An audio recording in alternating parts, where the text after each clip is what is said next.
Hi. My name's J.C. McCauley. I'm Naisha McCauley, and you're watching AccessTV.org.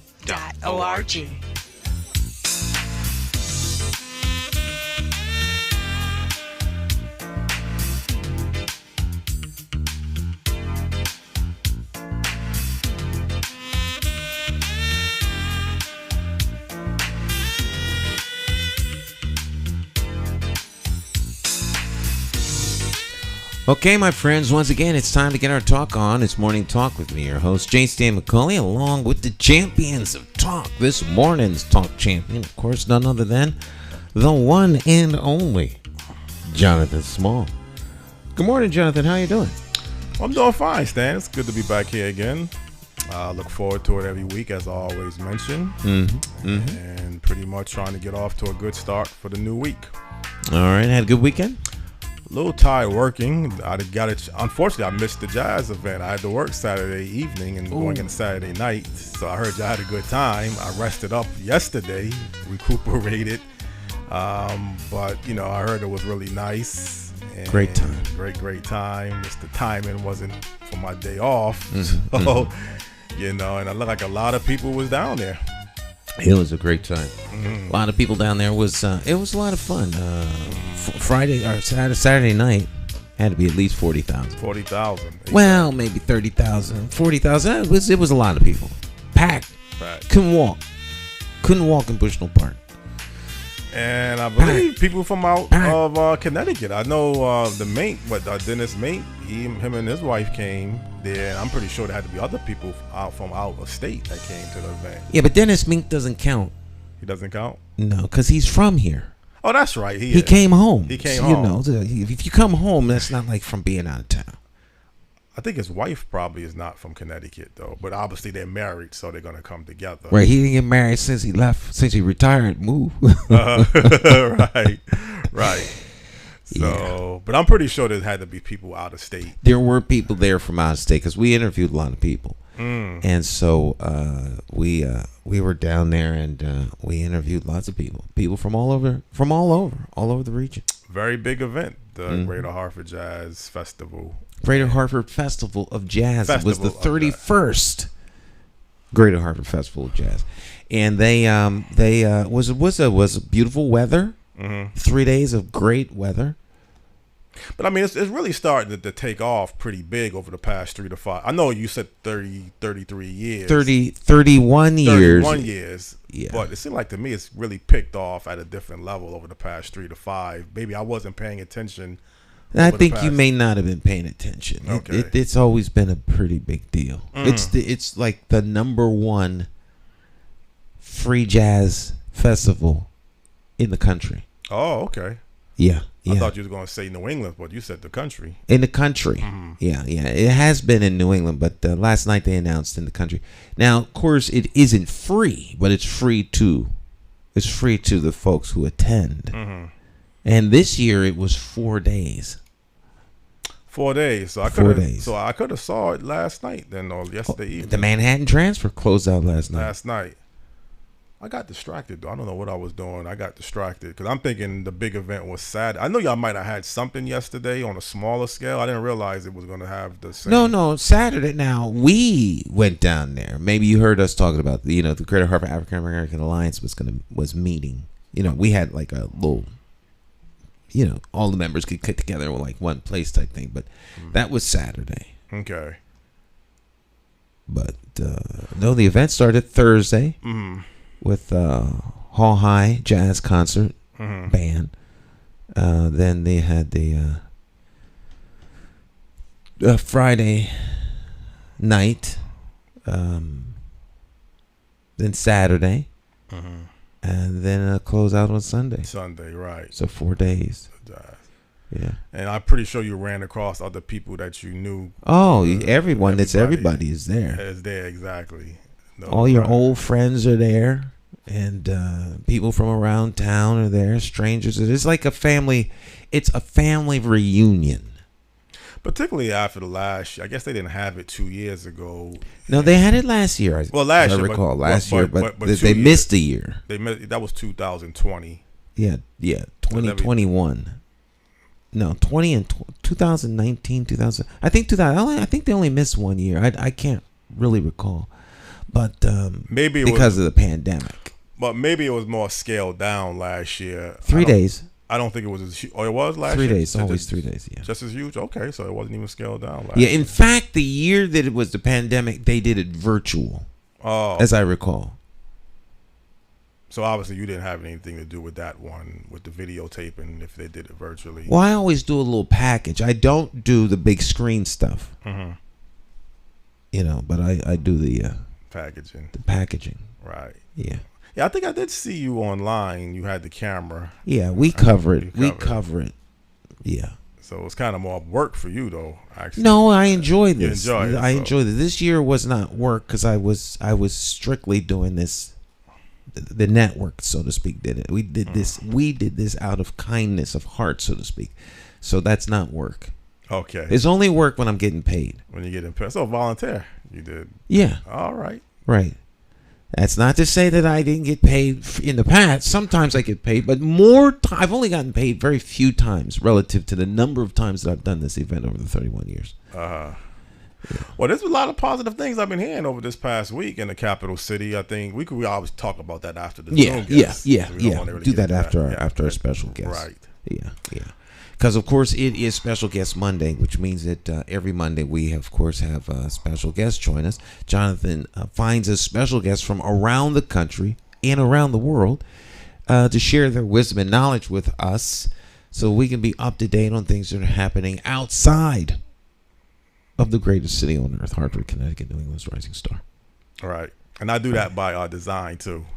Well, I mean, you can't be isolated, living in a silo. There's more happens in the world than in your immediate circle. That's the purpose. The only way you can know that is to talk to people from outside of our circle, our city. Right. And you do a great job at that, Jonathan. Thank you. Well, again, this morning on Morning Talk Live with J. Stan McCauley Talk Show, we have a person who was very instrumental in the founding of a major entertainment company. And we have the pleasure of learning about not just his involvement with the company, but a little bit about himself and a little bit about, I guess a big part about a major city in the United States. The guest this morning, he represents the Harlem Community Board 10. He is the chairman of the Arts and Culture Committee based out of Harlem, New York. He's also the CEO of Harrell Media, Inc., no other than George Harrell. Good morning, George. How are you doing? Good morning, and thank you so much for having me. I appreciate the opportunity. Okay, it's our pleasure, George. George, could you kind of let people know a little bit about yourself and background before we get into our topics of discussion? Yeah, I was born in New York City and Harlem Hospital, and grew up in Harlem, Central Harlem. And I went on to there was a brother that I always have to mention. His name is Ronnie Green, Captain Rock. And he asked me to manage him. And it was in the beginning of Uptown Records. And I wound up being one of the founding members of Uptown. And to be at a small company, you can learn the whole mechanics of a record company.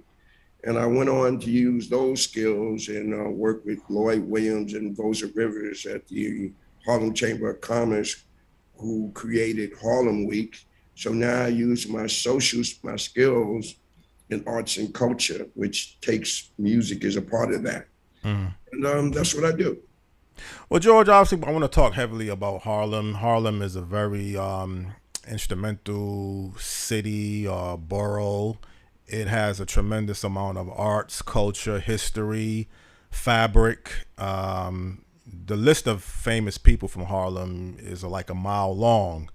But in your opinion, growing up in Harlem, I believe for what you stated, what is it really like for people who don't live in Harlem to understand what this whole borough is about? Harlem has always been a mecca of exciting artists, style, legacy, and history. Fortunately, to be so close to the Apollo Theater, you know, I seen the greats of James Brown and those kind of guys, and I didn't know then that that was going to set me up for later on in my life. But arts and culture in Harlem has always been amazing. And then with gentrification, the skills that I learned in the industry around the world came to my own community.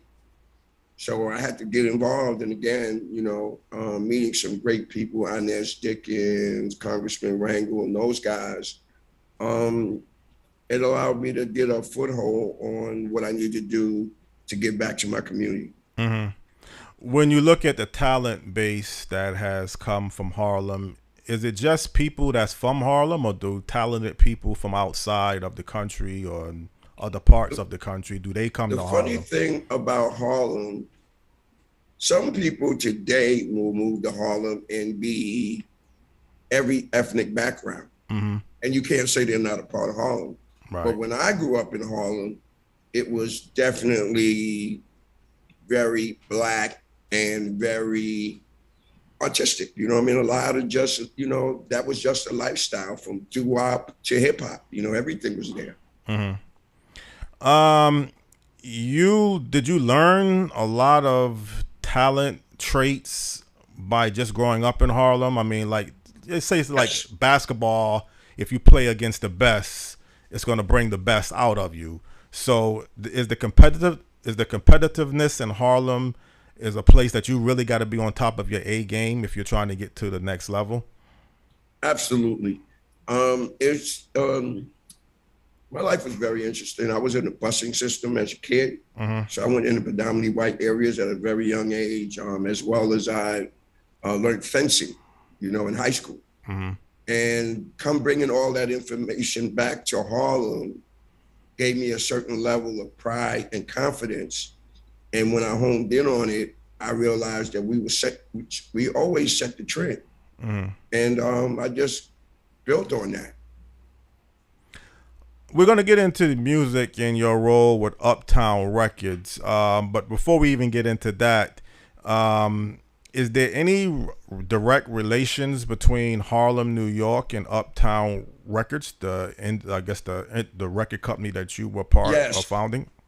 Yes. Andre Harrell, founder of the company, was from the Bronx.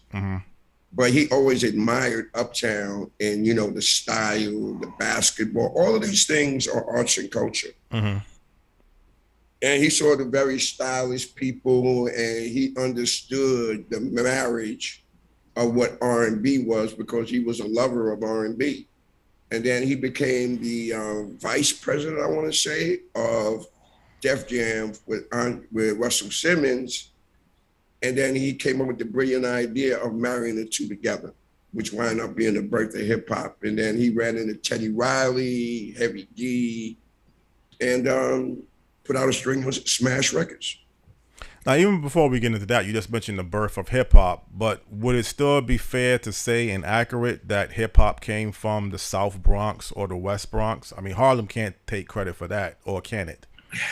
I'm not gonna be the one to say either one. I know that it was in the Bronx, and there were various people who were the founders, be it Kool Herc or Africa Bambaataa or any of these guys. I just know that it came out, and when you start talking about competitive, that's when it starts getting competitive. Right.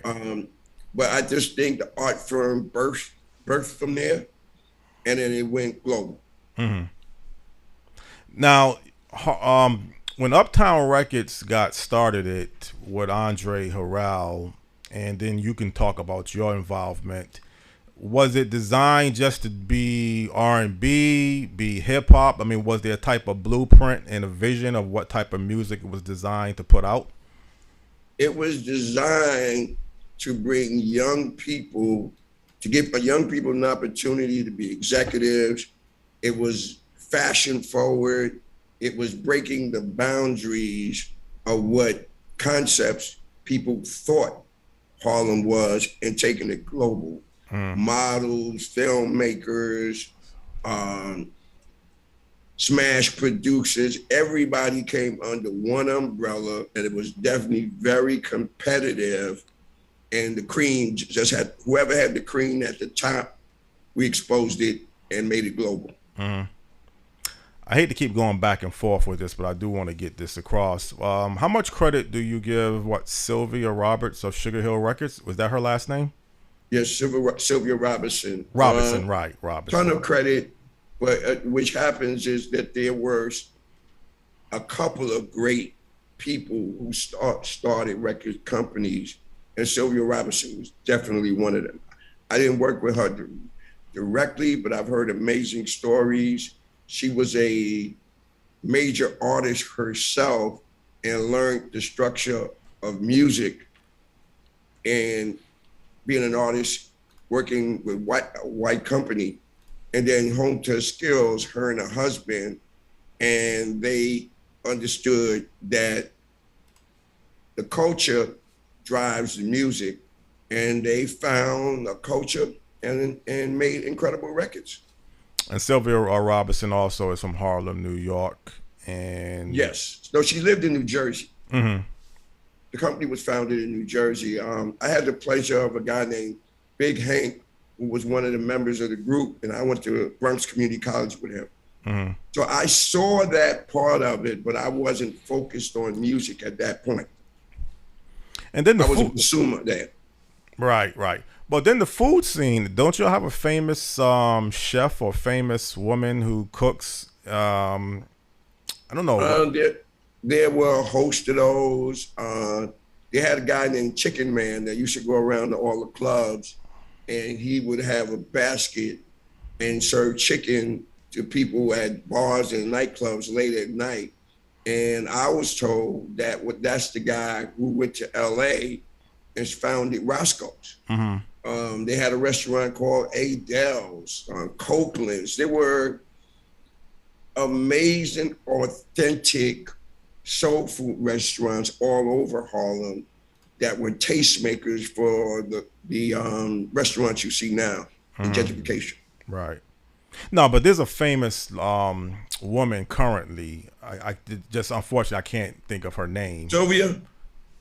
Say that Sylvia's again? the restaurant? Sylvia's, yes. Sylvia's yes. restaurants. But what I'm saying to you, Sylvia was one of many back in the day. Right. Okay. Okay, let's get now into Uptown Records. How did that all directly get started? And then explain your involvement with Uptown Records also. You want me to start with the development of the company, or you want me to start with my development? Start with the development of the company first.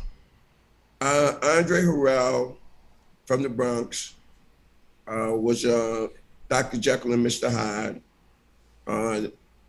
They were a rap group that performed at Harlem World, which was for Harlem was the foundation place for hip hop. Mm-hmm. And Andre and Alonzo, Dr. Jekyll and Mr. Hyde, they were on the foundation part of hip hop. And Andre in turn worked at RL, a radio station, doing sales. Alonzo went to work for Nia Records with the Arlene brothers. And then Andre went to work with Russell Simmons at Def Jam, and Fly Child Williams, who started Cold Chillin' Records, and Russell Simmons and Andre, they shared an apartment and were coming up with the ideas for foundation of hip hop. And Andre, with the expertise that he learned from Russell, decided to start his own company, and he realized that he could be different by marrying hip hop and R&B. And then he got with Teddy Riley, who made, a ton of hits, and the rest was history. Mm-hmm. And then now your direct involvement with Uptown Records. Growing up in Harlem, there was a guy named Ronnie Green, shout out to Captain Rock, childhood friend. He asked me to manage him, and I knew Andre and Alonzo, shout out to Alonzo Brown, Mr. Hyde, and Dougie Fresh was teaching one of the guys in the group to be, he learned how to do the beatbox. So Alonzo told me to take the beatbox kid to Andre Harrell and see if he would sign him, because he was starting a record. He had a record deal from Gerald Bugsby and MCA called Uptown. And the gentleman didn't want to sign with me, but wanted to go directly to Andre. And Andre was like, nah, I'm not going to do that. And he told me if I wanted to hang out with him, he'd find something for me. And that wound up turning into a guy named Albert Brown that turned into be Albie Shaw. He wound up selling 2.5 off the top. Mm-hmm. And my history began as a tour manager. Mm-hmm. And this all started pretty much, what, in the mid-'80s, around 86, 87? 85, 86. Oh, 85, 86, okay. Wasn't Heavy D the first artist to sign with Uptown Records? Absolutely. At that point, I was just learning the culture from an Uptown perspective. The Hudlin brothers, who made House Party, everybody you could think of was there. Spike Lee, Chris Rock. It was one of the best times in my life. Everybody was just starting out and learning their craft. And we just all soaked it in, and we all wanted to be good at what we did. You wake up when you love something and you become good at it. Mm-hmm. Stan, I don't know if you're interested directly in this topic of hip hop and Uptown Records, but do you have anything you want? I'm interested, but I'm learning. You're learning, so okay? I'm learning. Yeah, that's the thing. I don't know. What's your take on hip hop, though, Stan? I mean, do you think it's not probably, you probably like jazz a little bit better than hip hop? I don't know if you're as a genre that I listen to, but I mean, hip hop is, and correct me if I'm wrong, the undisputed largest music genre on the planet. It is. I think that hip hop is it has every element of music in it. Jazz, gospel.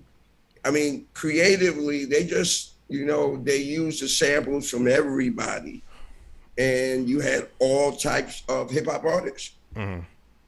Well, the hip hop, though, has kind of changed over the decades. I mean, in the 70s, it was more of an underground sound, just kind of scratching the surface.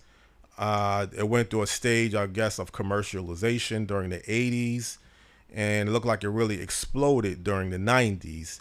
And I guess Uptown Records, you would have to say, had a major impact, not just on hip hop music, but creating a new sound of hip hop soul. We haven't even talked about Mary J. Blige yet, but the direct impact.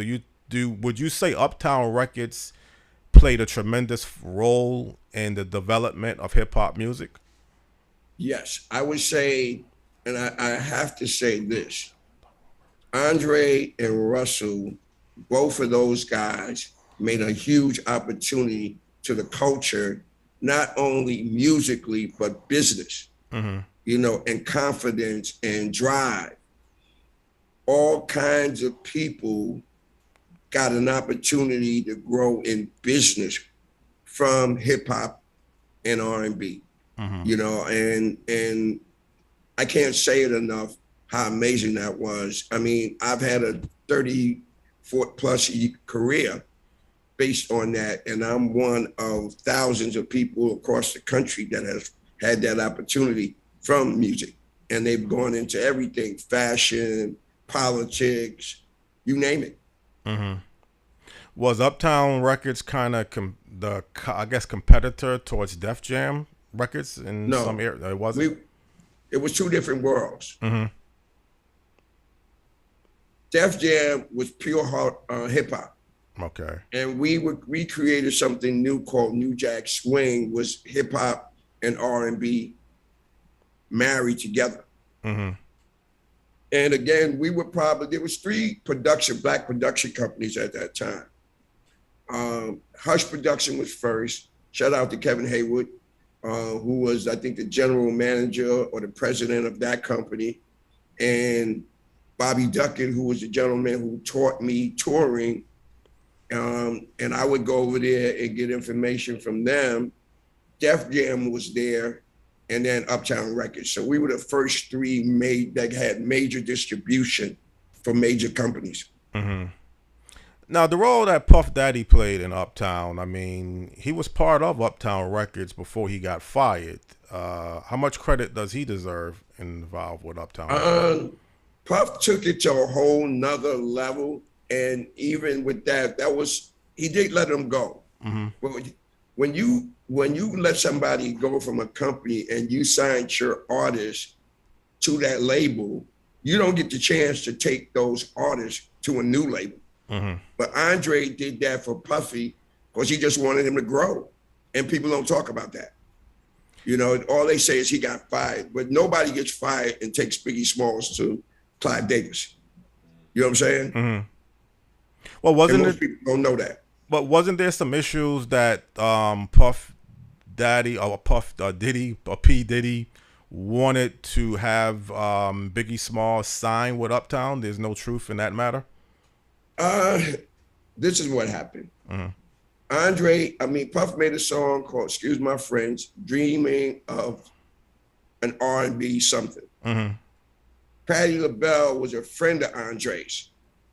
And he was saying some words in there that was not nice to say about a woman. Okay. And there were ongoing things with hip hop, with negative lyrics that Andre wasn't sure if he wanted to associate himself with, mm-hmm. which created friction because Puff was very aggressive on the artistry of it. And Andre just felt like, you know what? I'm not going to hold him back. Maybe this is for him, the place for him. And, you know, sometimes you got to give your son some tough love. Mm-hmm. But he allowed him to go someplace else and use and Andre taught Puff everything. Mm-hmm. It was like his son, lived with him. And he took those skills based on what he learned from us and took it to the next level, which is what he was supposed to do. Mm-hmm. And was his position at Uptown Records the A&R position? He became A&R, then he became senior VP of A&R, then he became, he had his own label inside of Uptown, which was Bad Boy. Mm-hmm. So again, when Biggie Smalls signed with Bad Boy Records, how did Andre Harrell feel? Because that was a major hip hop record that came out that year. Do you feel Andre endorsed everything Puff did? Puff was bringing a new energy. We had already had 5-6 records on the radio and was winning. Mm-hmm. I mean, and you gotta realize we had the Lost Boys. They were hot in hip hop. Right. You know what I'm saying? So it wasn't like we wasn't hip hop, but Puff started with doing A&R for Jodeci. Then he did Mary J. Blige. And then when he did the 411 album, it was undeniable. That record had 6 singles on it. I had went from tour manager to radio promotion. And 411 was the first record I worked at radio. Shout out to Toya Beasley, Benny Brown. They were the program directors on there. They heard You Remind Me. And before I got out the building, they played that record on the radio. And the rest is history. But the record was out for 28 weeks, and they played the mix show first with Red Alert. Shout out to Red Alert and Chuck Chill Out. Now, Mary J. Blige, I guess you could say, I mean, you could confirm it, was the biggest artist or one of the top biggest artists of Uptown Records. And wasn't she a background singer, this rapper or singer, father, MC? I mean, she was. Absolutely. But Miss Mary J. Blige is undeniable. But I got to give my boy Al B. Shore his props. 2.5 on the fresh record. Right. Al B. was sensational within his own. Yeah. They hadn't seen nobody like Al. Uh-huh. And they both sold like 2.5 on their first album. Mary was more consistent than Al. Right. And took it to the higher levels. I mean, if you look at, we did something called Uptown Unplugged. Christopher Williams, Anthony Hamilton, Dave Hollister, all of those artists were on Uptown. And they went on to do great things. And that's why I say big shout out to Andre Harrell. It was a movement. And then Puff took that movement to the next level. Yes.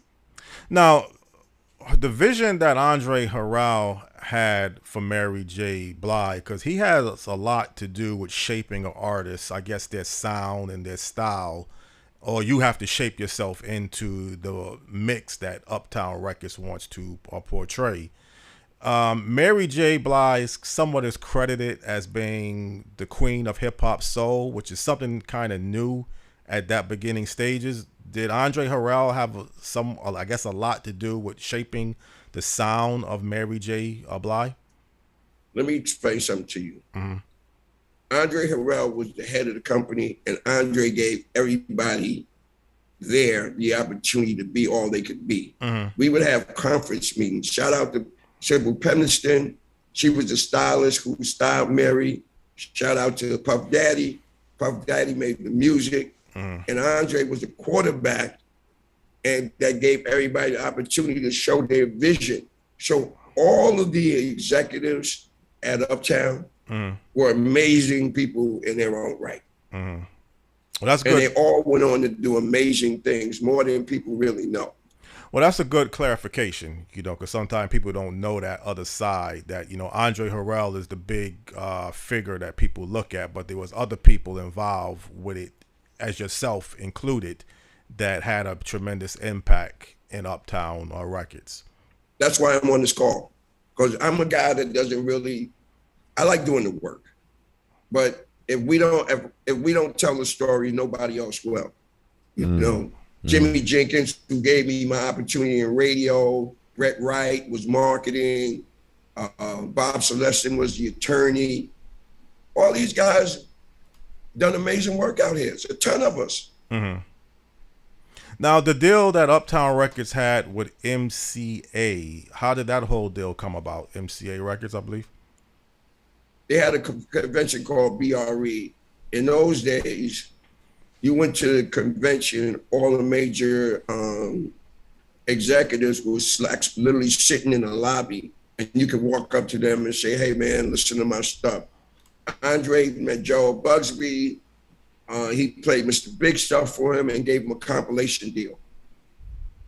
Joe Bugsby was the president of MCA. Now, again, Uptown Records, it branched out bigger than just a record label, because at one point, Andre Harrell, he was the executive producer of New York Undercover, that TV show back in the 90s. Absolutely. We went into film and television as well. We were great knocking down the doors. I got to say this, though. Fearless. Andre gave you the opportunity to be fearless and trusted you to do whatever job he gave you. Now, you had to be the best because somebody was waiting to take your slot. But again, that hunger that everybody had was amazing in that moment.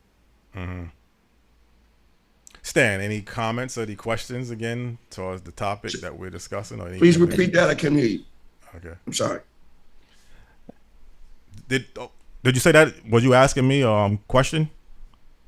He was asking you to repeat what you were saying. Well, I was asking you, Stan, did you have any questions or any comments that you want to ask the guests related to I'm as always in listening mode and hoping that the audience is listening and learning, because this is a master class in success. Okay. And how you get there. It's not one person's, it's a team effort. But the leadership is very, very important.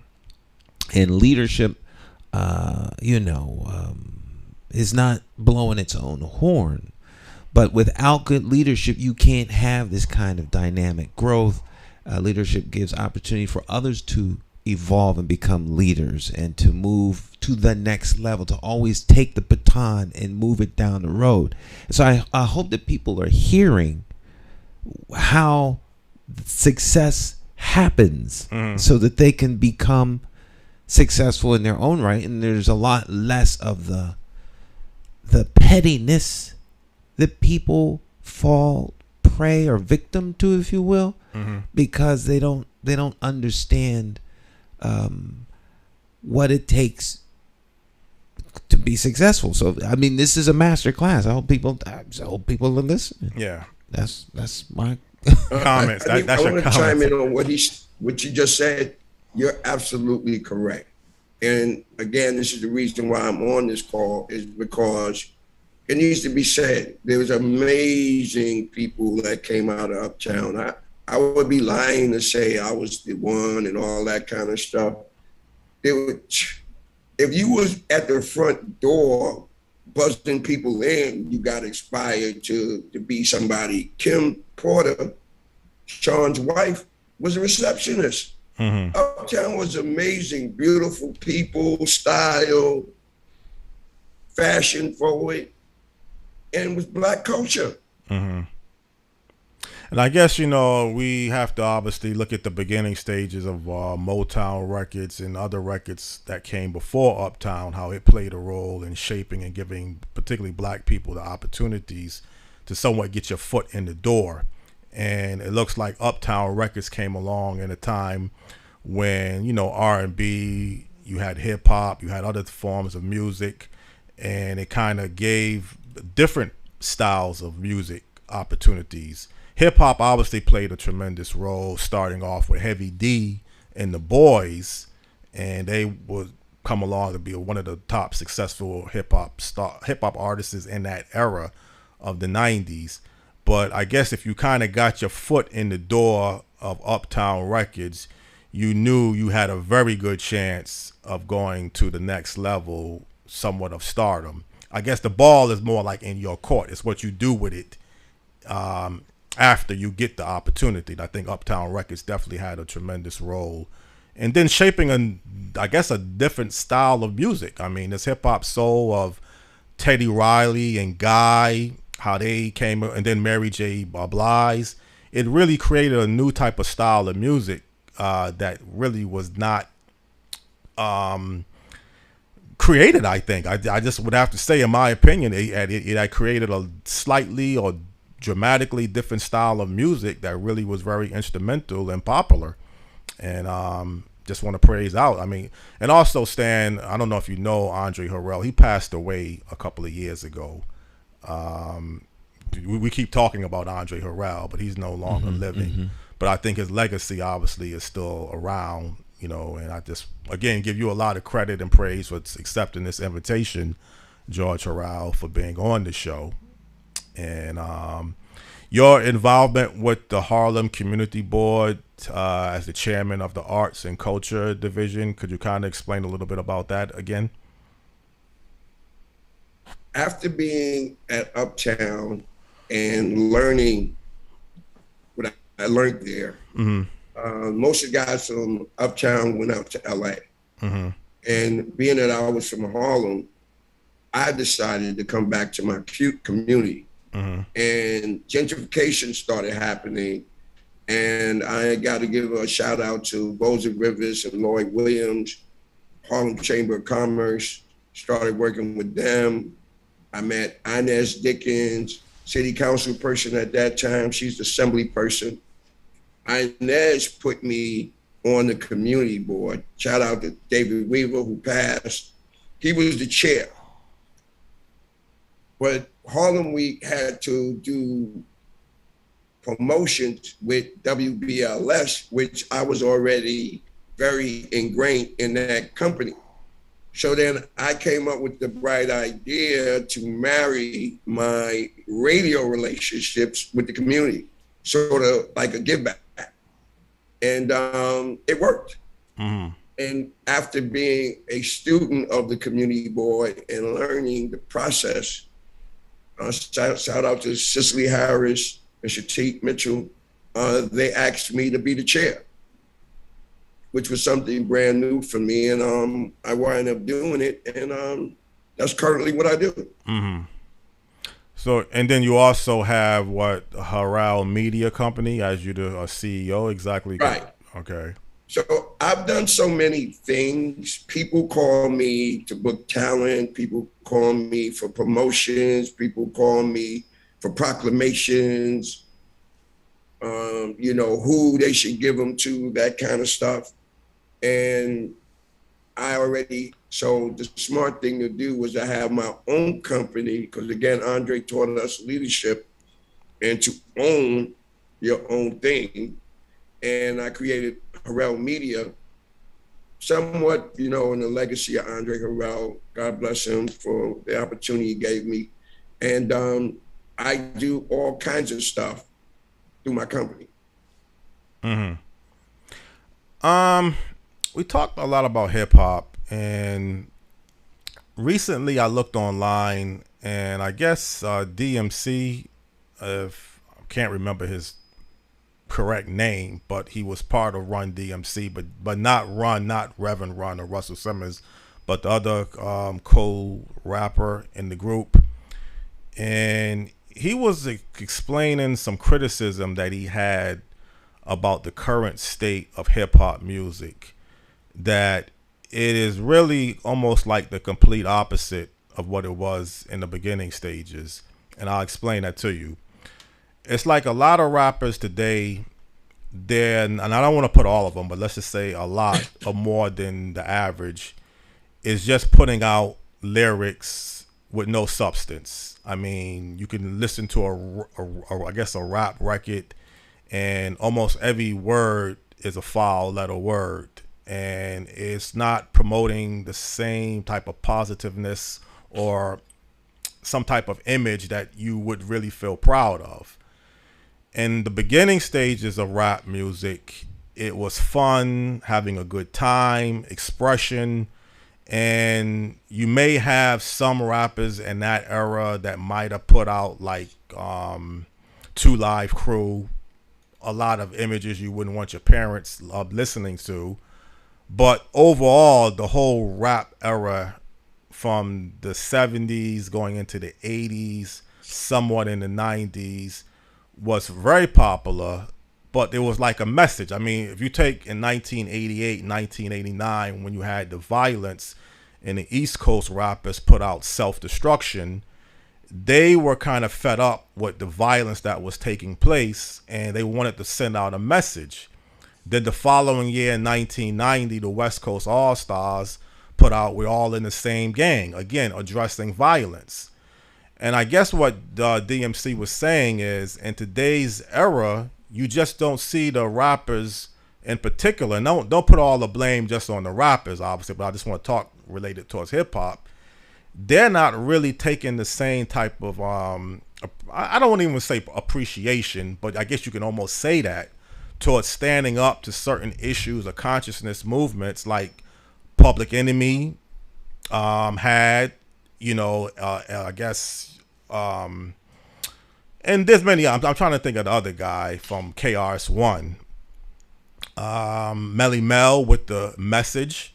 I mean, there was a generation of that time when the rap stars had great talent and great music, but there was something that came out of what they was trying to do to promote a different type of message. And just want to get your opinion and maybe clarification on how you feel about the state of hip hop today. That's a touchy subject. Mm-hmm. I think the world today has so many issues, and for me, I think it's bigger than music. Mm-hmm. Jim Crow. I mean, there's so many elements that happen over the time. But I want to start with this.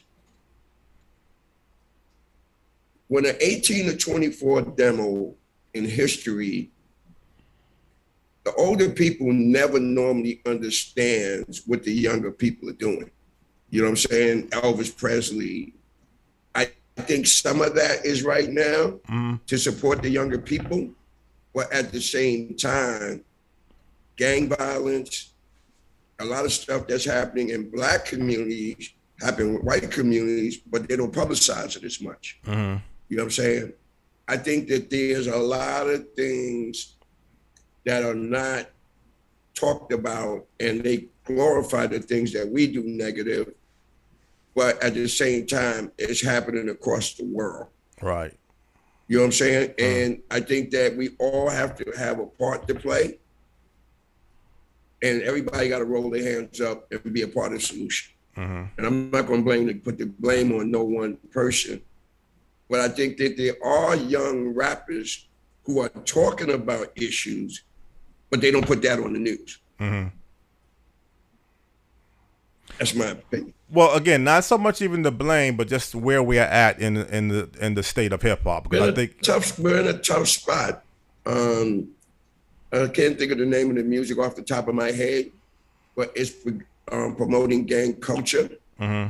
Unfortunately, the police department hasn't gotten a real handle on gang culture, and the younger people are talking about what they seeing and experiencing, which the same way they did in those moments, but there wasn't gang culture back then. You know, when you used to see the rappers back in the day and they were in Harlem or the Bronx and the area looked terrible, they were showing their experience. And the young kids now are in the gang world. And again, yeah, that's wrong.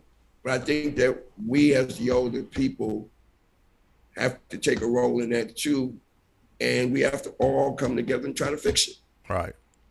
Well, and don't get me wrong. I'm not. It may come across that I was trying to paint the picture that the beginning era of hip hop was clean and no problems. There was still some serious problems. They had gangs back then. Exactly. Backstage. Exactly. And I think that there's also another comparison, and you can clarify this. I know you don't want to go down the negative road, but it's still realistic. When you came along like Run DMC and Houdini, groups at that era of the 80s who were becoming successful, LL Cool J, they could sport the gold chains, the nice clothes, a BMW, a Cadillac, Escalade, and the drug dealers were in a position to almost emulate the same thing. Can I jump in for 1 second, please? Go ahead. It was the other way around. It was the other way around? The rappers were people who were emulating the drug dealers. Oh, okay. The drug dealers were out here taking chances, and rappers wrote about those chances. They were really the people that were in the house or, you know, not a part of that culture. Then when the street cats saw the money that was being made, then they got involved. Excuse me. Okay, so the rappers were emulating the drug dealers. Yes. Okay. All the styling, and again, this is one of the reasons why I'm on these kind of calls. All the styling that you see of rappers, even in the beginning, they were wearing what the drug dealers was wearing. The drug dealers was wearing jewelry first. Okay. Right. All right. So I have the boots and the snorkel coats and all that. That's what the drug dealers wore to sell the drugs. And then the hip hop people wore. And it became a style. Right. So then when Run DMC come out with My Adidas, promoting a sneaker wear and their type of style, that was very common for drug dealers and other people who wanted to sport a fresh pair of gear to wear.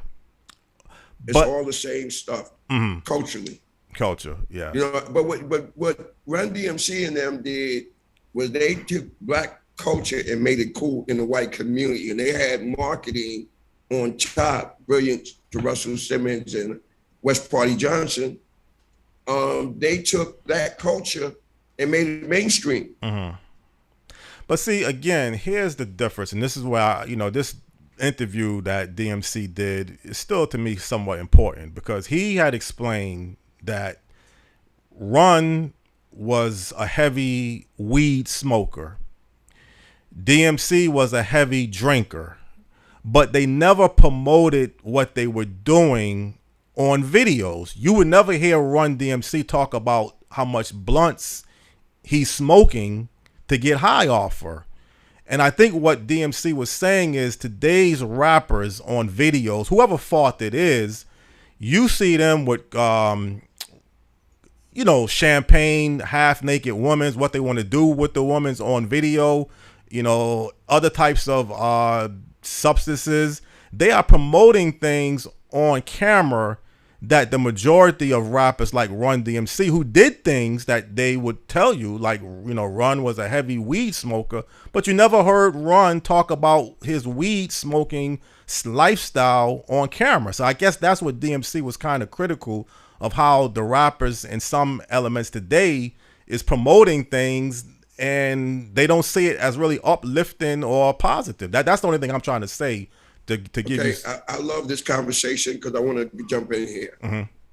What happened is it evolved. Mm-hmm. First, you had NWA start cursing, so now it's okay to curse. Right. Then you got 2 Live Crew that actually start putting naked women out there, so now it's okay to have naked women because it's shock value, and it creates another level.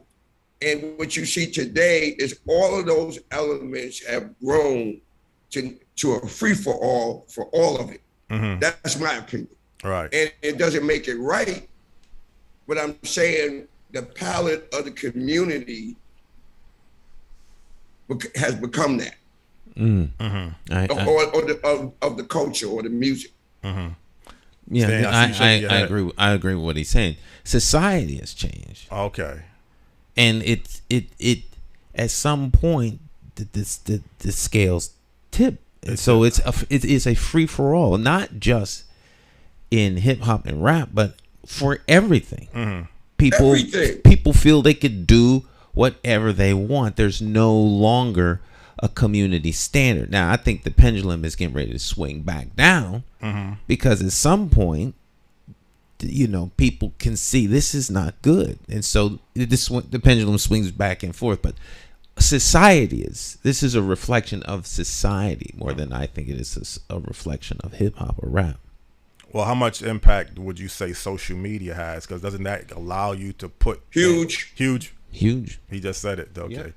Yep. You can see it on your phone now. You used to have to go to BET to see stuff. Yeah. And they can monitor it. That's the other part to it.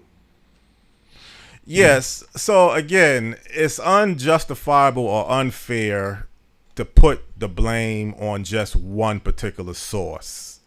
Now, we can talk about where hip hop is today. We can talk about the good. We can talk about the bad. We can talk about the relevancy of it. And that's really the whole purpose. Where's hip hop today? Where is it moving at? And I guess in life, Stan, you've always said this in the past, things do change at some point. You can't expect everything to be the horse and buggy days.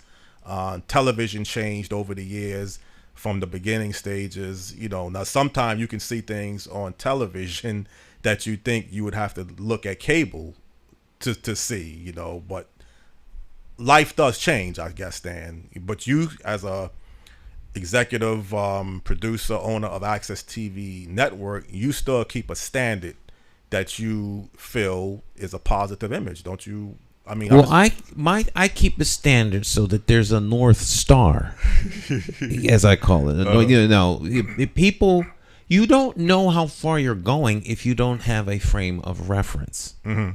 So, social media is a cesspool. Yes.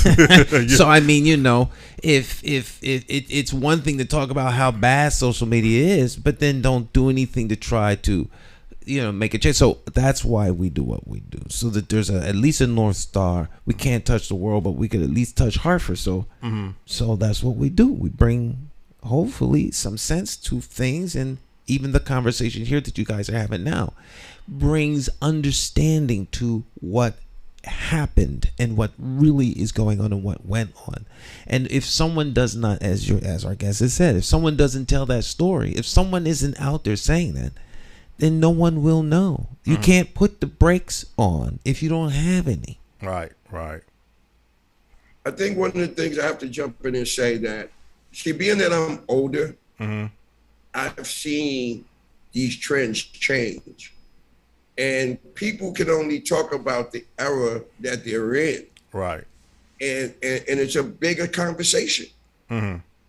It's politics, it's music, it's gang violence. And again, they're not talking about the positive part. These young people are making astronomical money and owning their brands. Mm-hmm. They're not talking about that enough. Well, the only thing I was saying, I'm not a direct expert. I just do some research and I guess the reality is there's more money involved in the hip hop game and music game today than it was in the past. That's just normal pattern of growth. But if you throw $1 million at an 18-year-old rapper, I'm just going to say a rapper, 18-year-old rapper, and the executives or whoever puts the music together saying, we want you to sound like this. We want you to talk about this. And here's $1 million to a guy that has no chance or he has no belief that he's going to get a record deal signed like that. And he just feels like, hey, this is what people want to hear. I'm capable of spitting out this type of lyrics. I don't really care, how it affects the community, how it affects the people. I just want to get famous and I want to make money. And I'm willing to do something at any cause. Can I please jump in? Go ahead.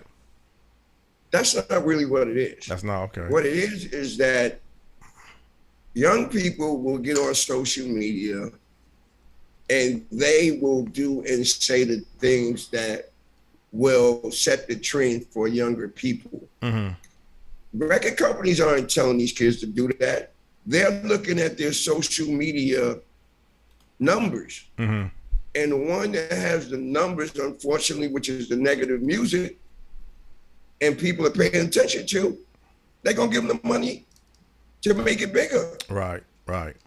It's not the record company. And again, it's society and what's driving the culture, and then people get involved. Mm-hmm. So it probably used to be a time maybe the record companies had more involvement, right. But it's not the case now. The business model has changed, mm-hmm. and social media has changed.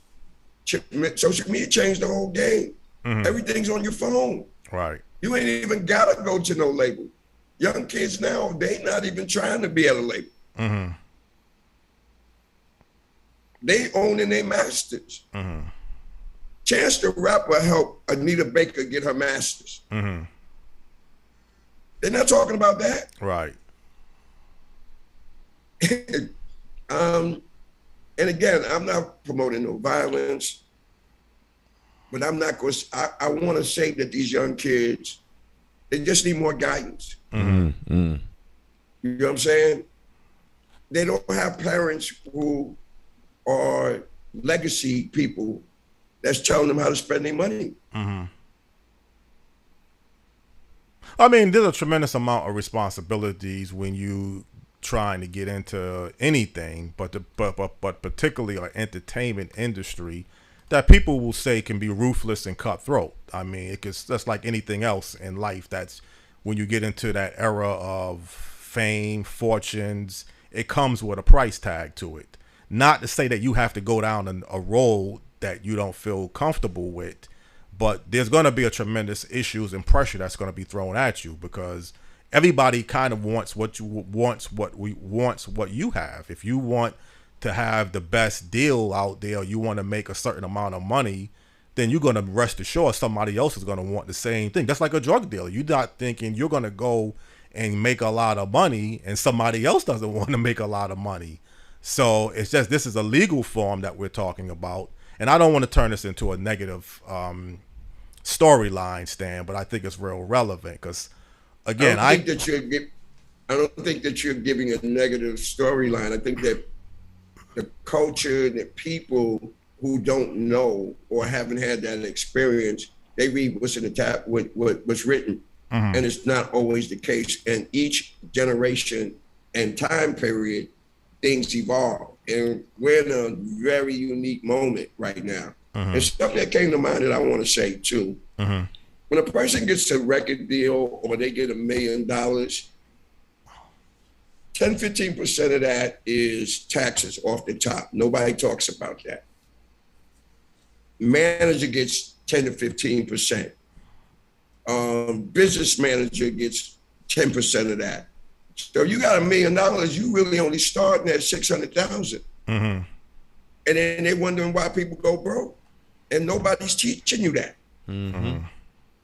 Well, you remember MC Hammer made a drastic mistake when he carried everybody with him, and it was costing him. But I think he made $50 million at one point, 90, 91. And he was hiring just about anybody that he knew from his neighborhoods or friends or whatever. And all of a sudden, a lot of the money that he had, it just dried up. I mean, yes, what you're talking about, taxes and your manager, is real important. But keep in mind, when you get money and you get success, you're going to have cousins that's not your cousins, friends who want to be your friends. That was the second part of what I was going to say. Right. You ain't put in, you bought a car for yourself.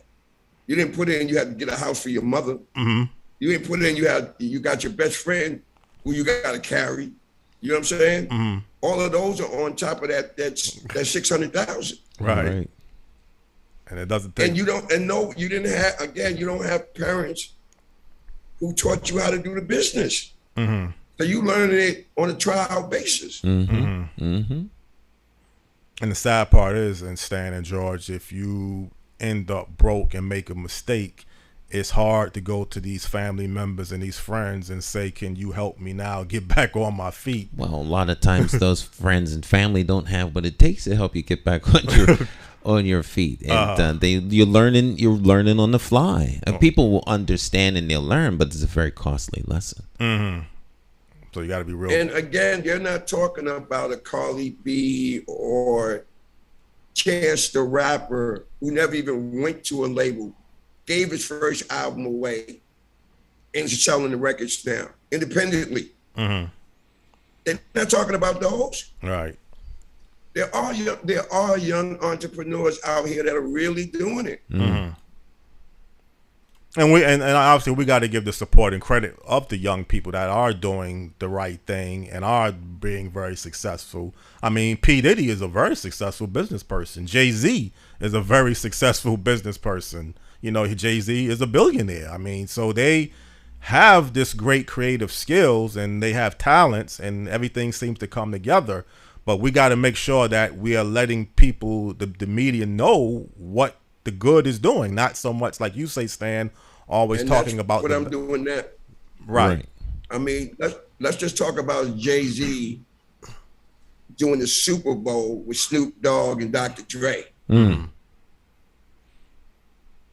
We are knocking the doors down in certain areas, and we have to own those things as well as the negative press that they put out there. And again, I think the whole point that DMC was saying is it all comes with responsibility. You know, you're doing the right thing. That's great. You get supportive. People are watching you. People are looking at you.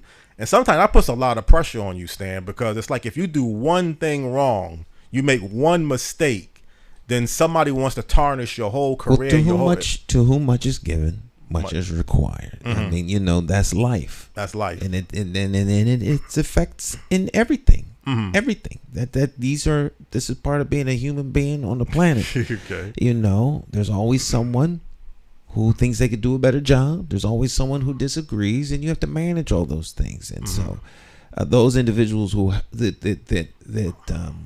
get good advice, good direction, good leadership. It would be very interesting to do a biopic on Uptown Records. Because you hear the people associated with it and how they become successful. People's success doesn't happen in a vacuum. And so, you know, the people that contributed and the passing of the baton and you know, just right. I hope people are listening, paying attention. And again, George, I don't want to take anything away from Uptown Records in our conversation, because that's really was one of the main topics that I wanted to talk about. And I thought you did a real great job explaining the history and where Uptown Records had moved towards. and also talking about Harlem, New York as well. So I just kind of wanted to get your opinions on the state of hip hop, and it turned into probably a longer conversation maybe than it could. I welcome all conversations. I think that all of this is under the same umbrella. And I don't think you saying anything negative. All you're doing is stimulating the opportunity to talk about issues that some people don't address. Right, exactly. I don't think you're saying anything out of the way. Thank you, because that was the whole purpose. Again, I didn't. No, I know. I mean, again, I want you to be clear. You're asking the questions about what people say and do, and they're not wrong either. What I'm doing is just giving you the other side of the coin. Yeah, those things are true, but I'm giving you something like we talk about Uptown Records. I want to make sure that I say about what the staff was like at Uptown. Because people know Andre Harrell, but there was a group of amazing people there.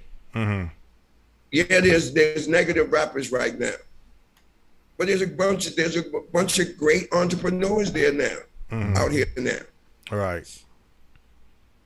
Good and bad always seems to exist in society. Do we promote the good more than we promote the bad, Stan? And I know you mentioned that. Well, the bad sells records. The bad sells records. That's what it is. It makes people react. Yes, the bad images definitely sells, and then people look at it. This is still a business model. What are some of your future plans that you have with Harrell Media or with Harlem Community Board 10 and arts culture that you might want to explain to people? I'm sorry, I didn't hear the first part of what you said. What is some of your future plans that you have with Harrell Media and some of the things maybe in the future that the Harlem Community Board 10 is working towards with your involvement with the arts and culture committee? Well, for Harrell Media, I'm getting more involved in the social media side of it, and doing what I'm doing now with you is, I do have some information I think to share. So I'm making myself more visible for those things because I think that some people just give one side of stuff, and I have a moral obligation to do what we're doing now. That's the theme for Harrell Media. For Community Board 10, Wilma Brown is my vice chair. She's very engulfed in politics. So entertainment and politics together, and she understands government. We are on our call. Community Board 10 is the second Monday of every month, and we're on Facebook as well. And if you're in the arts and culture world, we tell you about grants and what's going on in the community, and we give you a voice to talk about what you're doing. And that's my goal, not to be driving the culture, to give a platform to community-based people that might not know about, other people who don't know about them, giving them the option to be heard. And that's what I try to do with arts and culture for Community Board 10. Well, George Harrell, that sounds like a real positive way to end this segment. We talked about a lot in the business. Obviously, we didn't talk too much about the Harlem Community Board 10 and your involvement. But again, the whole purpose of the show was to talk about Harlem and definitely talk about Uptown Records and a little bit about hip hop, which we did. And I thought you were very elegant, very passionate, very realistic towards your assessments on Uptown Records, Harlem, the issues of the state of hip hop music. I want to definitely give special thanks to producer Kevin Harewood for giving the referral to you for me to be able to go out there now and book you. Couldn't have done it without him because I didn't know you. I didn't know I mentioned I wanted someone to talk about Harlem, and then he referred me to you. So definitely give him a lot of credit. And again, I thought you were very, very sharp and accurate, and you clarified some things that I might have not known the whole side of the story, and I really appreciate that as well. So again, and then your staff person who worked throughout the week, Sean is her first name. I can't remember her last name. sorry, but she was very professional, very helpful in arranging this interview together with you, and I definitely appreciated you giving up your time this morning. And if there's any last words you want to close before we end the show, the mic is yours. Community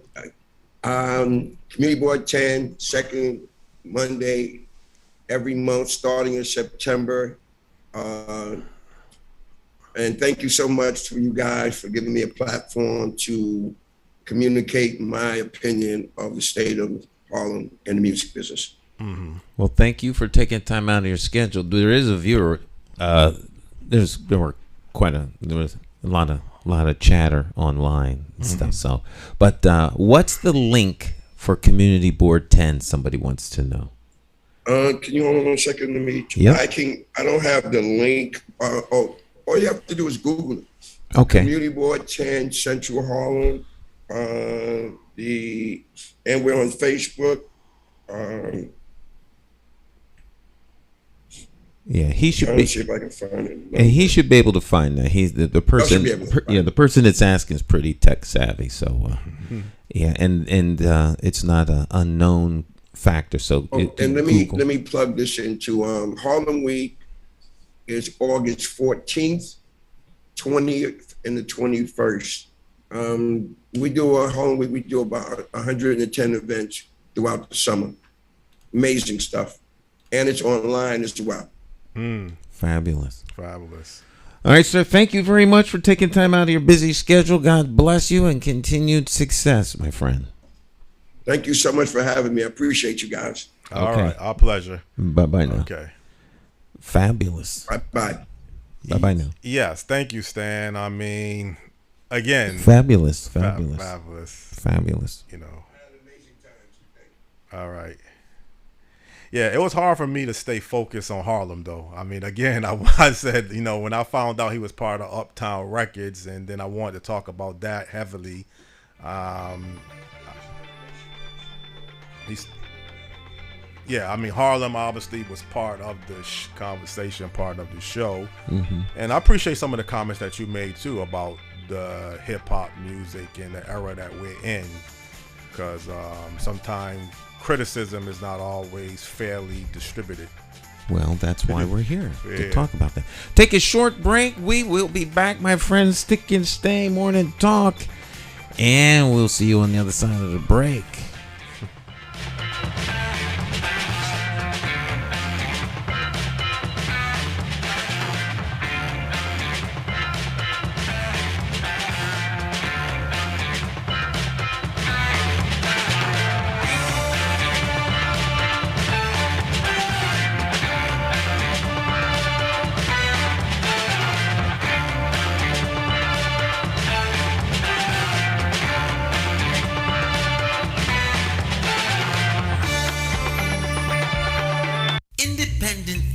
Are Puerto Rican, Mexican, Peruvian, Indian, Bosnian, Italian, Irish, Jamaican, African American, European, straight, gay, Nigerian, transgender, Christian, Jewish, Muslim, short, tall, skinny, rich, poor, happy, sad. Some of us hold a PhD and others a GED. And though we may be Democrats, Republicans, or members of the Working Families Party, we all have escaped the plantation of party politics and become independent thinkers because we as individuals are more than a party.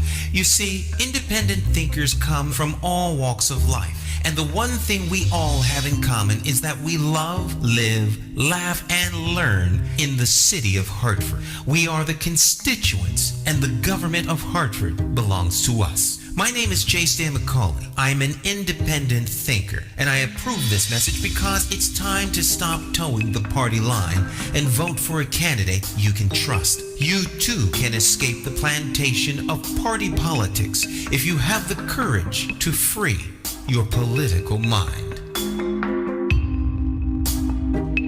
Oh yeah.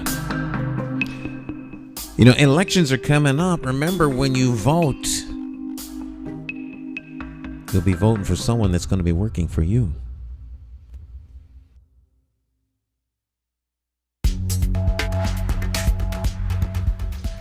Hi, my name is Marisha Garcia. I am from Brazil. I help HPU. I help families de Universidade de Harlem Community. Estou muito feliz em participar. É muito importante o engajamento dos padres e madres nas escolas de Hartford com seus ninhos, my children. I love helping family e HPU. Thank you. Gracias. Obrigado.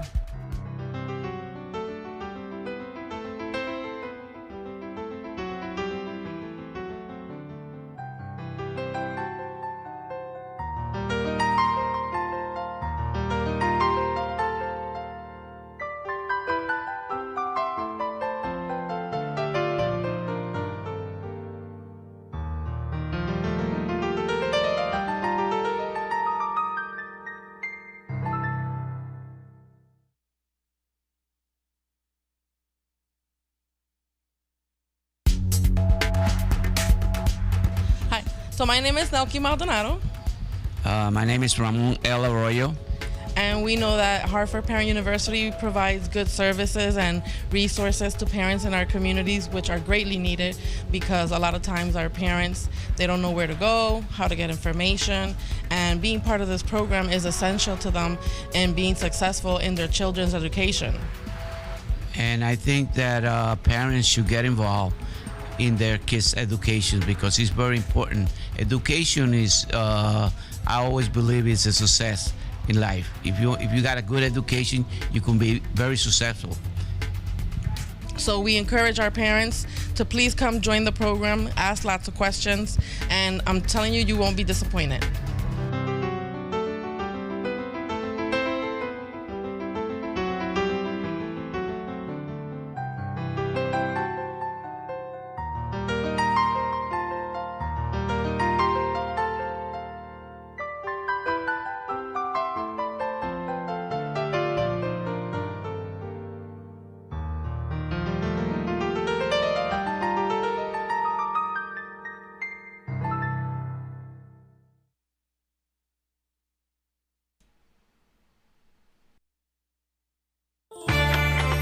Oh, yeah. It's Morning Talk, Johnny Osborne. Wow.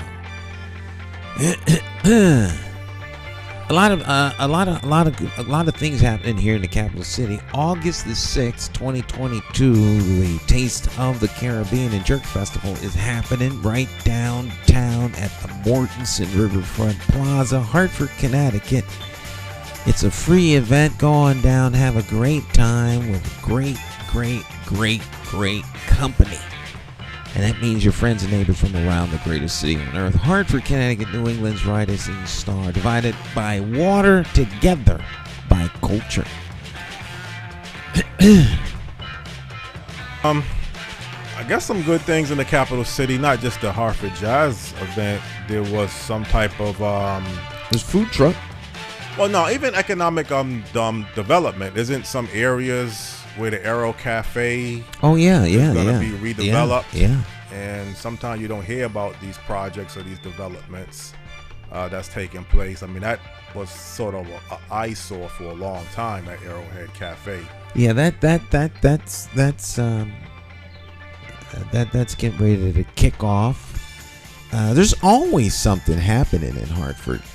I think it's important to remember there's always something happening, not only in Hartford, but everywhere. Mm-hmm. Because one doesn't know about it doesn't mean it's not happening. Right. And I don't subscribe to the idea or the notion that you have a responsibility to keep me informed of what you're doing. I think I have a responsibility to stay informed about what's going on. Well, if that's related to what we was talking about earlier, when I was mentioning some of the hip hop stars or the entertainers, they have a sense of responsibility. I was quoting what another rapper stated. Mm-hmm. And again, whether it's fair or justifiable, if you become very successful, now providing information, what you're talking about is one thing, right? But keeping your standard up to a certain level, because everybody is human. It's just that when you're famous, you're under a microscope, and you do one thing wrong, and all of a sudden you're the worst person underneath the sun. You know, I can't believe you did this, you know. But again, we all make mistakes. Some people make more mistakes than other people, but you know, that's a whole nother story of a second chance, third chance. I think you had mentioned one time you don't even believe in just a second chance. You think people should have more than a second chance. I mean, it's a lot of pressure when you, I mean, everybody got to look at people's circumstances. Everyone deserves a break. A break. Right. Bible says forgive somebody 70 times 70. The break I have, though, I think, and Representative Douglas McCauley was on one time when we was talking. I saw Big Doug yesterday, man. You saw him yesterday? Yeah, he was chilling with his family up on the hill at the state capitol at the jazz festival. Jazz festival, right? Mm-hmm. I haven't seen him in quite a while. The point he was saying one time, he was a guest on Face to Face a few years ago, and I talked about the second chance. And that's another thing, this whole reentry system program that they established on Windsor Street in Hartford. They think that's going to be real helpful. He said sometimes people are in need of a second chance, sometimes because they didn't get a legitimate first chance. Well, you may debate that, obviously. Yes, I would debate that. Everyone deserves a second chance, period. And if they're truly repentant and remorseful, they deserve a third chance and a fourth chance. Everyone had a first chance. You think so? You think everybody's given? And people make choices. Okay. So no one born a criminal. You decide to become a criminal. Yeah, but some people are born on the wrong side of the tracks. Maybe not a criminal. See, there's too many people born on the wrong side of the tracks that make it. As long as one person makes it from the wrong side of the track, everyone else is condemned. Okay. You don't get a pass because you had a rough life. I push back on that with everything I have. You don't get a pass, but do you get any I guess understanding maybe sometimes? You may get understanding. If you want understanding, find someone that understands you. And no one has an obligation to understand your tough way in life. I often get accused of being elitist and this, that, and the third for taking that stand, but I'll wear the elitist badge with honor if that's the case. No one by default commands sympathy from someone else. Now, you may want it, but no one on the other side is obligated to give it to you. Just like you don't be sympathetic about everybody. I mean, that's an absurd notion. Well, sympathetic and changing some of the dynamics of what the wrong side of the tracks exists, I think is more important. I would rather you be able to help let's fix the issues on the wrong side of the tracks more than just giving me sympathy. You can give me sympathy. I'm hungry. I need some food to eat. I'd rather work with someone that's going to help me get a job, help me save some money where I can be able to take care of myself. I don't want you just to feel sorry for me. I think you would find that kind of help. There's no shortage of people willing to help somebody that wants to do better for themselves. Well, it was looked at for a long time with just this recent reentry system program, but this building that they built on Windsor Street, that they were releasing a lot of people from the Department of Corrections with very limited resources, and they were having a difficult time making the transition. And they believe this facility is going to be a big help at helping people that's being released. And again, that's kind of what I'm saying. I don't need you to release me from jail or prison that's telling me I wish you the best of luck and I sympathize what you've been through, but I want to have a place to go to. I want to be able to get some things changed in my life. So that's part of the wrong. You can say, well, you got yourself into the criminal justice system, so it's on you to get yourself out of it. Or you can work what the Department of Corrections in the state is working towards in the reentry system place, the building, getting you plugged in. Don't assume that everybody and you can say you're responsible for your circumstances, but sometimes people don't even have the basics as a driver's license, as a basic identification. Well, I think that's a different issue than what I was talking about. I say everyone has a first chance. That's where we went from. Now, that's not to suggest that somebody coming out of prison, there are a lot of issues involved in reentry, and there are a lot of areas where the system could do a much better job. But of course, that's another subject for another day. But I got to debate you even when you say everybody has a first chance. Everyone has a first chance, Jonathan. You may have a first chance at life. Yes. I mean, we can all adjust. You may have health issues. So, that's another story too, if you're handicapped and things like that. So I don't want to go down that road. I think where I would debate you about everybody has a chance, and you say there's no excuse that there's too many people who come from the wrong side of the tracks. If Bobby and Tiffany, Johnny and Shaniqua, all four come from the same side of the track, and two make it, then them being on the other side of the track is not a hindrance. So we use that other side of the track metaphor, or the silver spoon metaphor. Now, obviously, the person that had a silver spoon may have had a better head start. They may have had a better chance out the gate. But that's the anomaly. Most people in life have to do the best with what they have to move to the next level. And there are people who, well, I'll leave it at that. Well, maybe on, let's say, an individual level more than a societal level, because if you was to say that people who are born in Harlem has the same chance that people are born in Uptown Manhattan, some people may debate you. You could say if people born and raised in the poor 06120 zip code of Hartford has the same opportunity. We just had a whole conversation about Harlem. Right, I'm just using that as one example. Right. Well, I'm glad you use that as an example. Your guest, right, our special guest this morning said that the cream of the crop and some of the most talented people known on the planet with brown skin came out of Harlem. Right? And he knows firsthand. Right. So I Uptown Manhattan, I think we are comparing apples to oranges sometimes when we have these kinds of discussions. You cannot take the talented 10th of those who are millionaires and compare them to the bottom 10th of those who are poor. And there's always this big, huge disparity because the hypothetical is built on creating the biggest disparity. How about the talented 10th out of those that are less economically fortunate with the talented 10th of those who are? And I guarantee you, these folk eventually will become these folk. But that does sound like a better way to make the comparison of comparing. And who's to say that somehow because you are in quote unquote Harlem or in the north end of Hartford or in some other part of town or the country or wherever the case is, that somehow by default, because you don't have what quote unquote rich folk have, you're somehow worse off.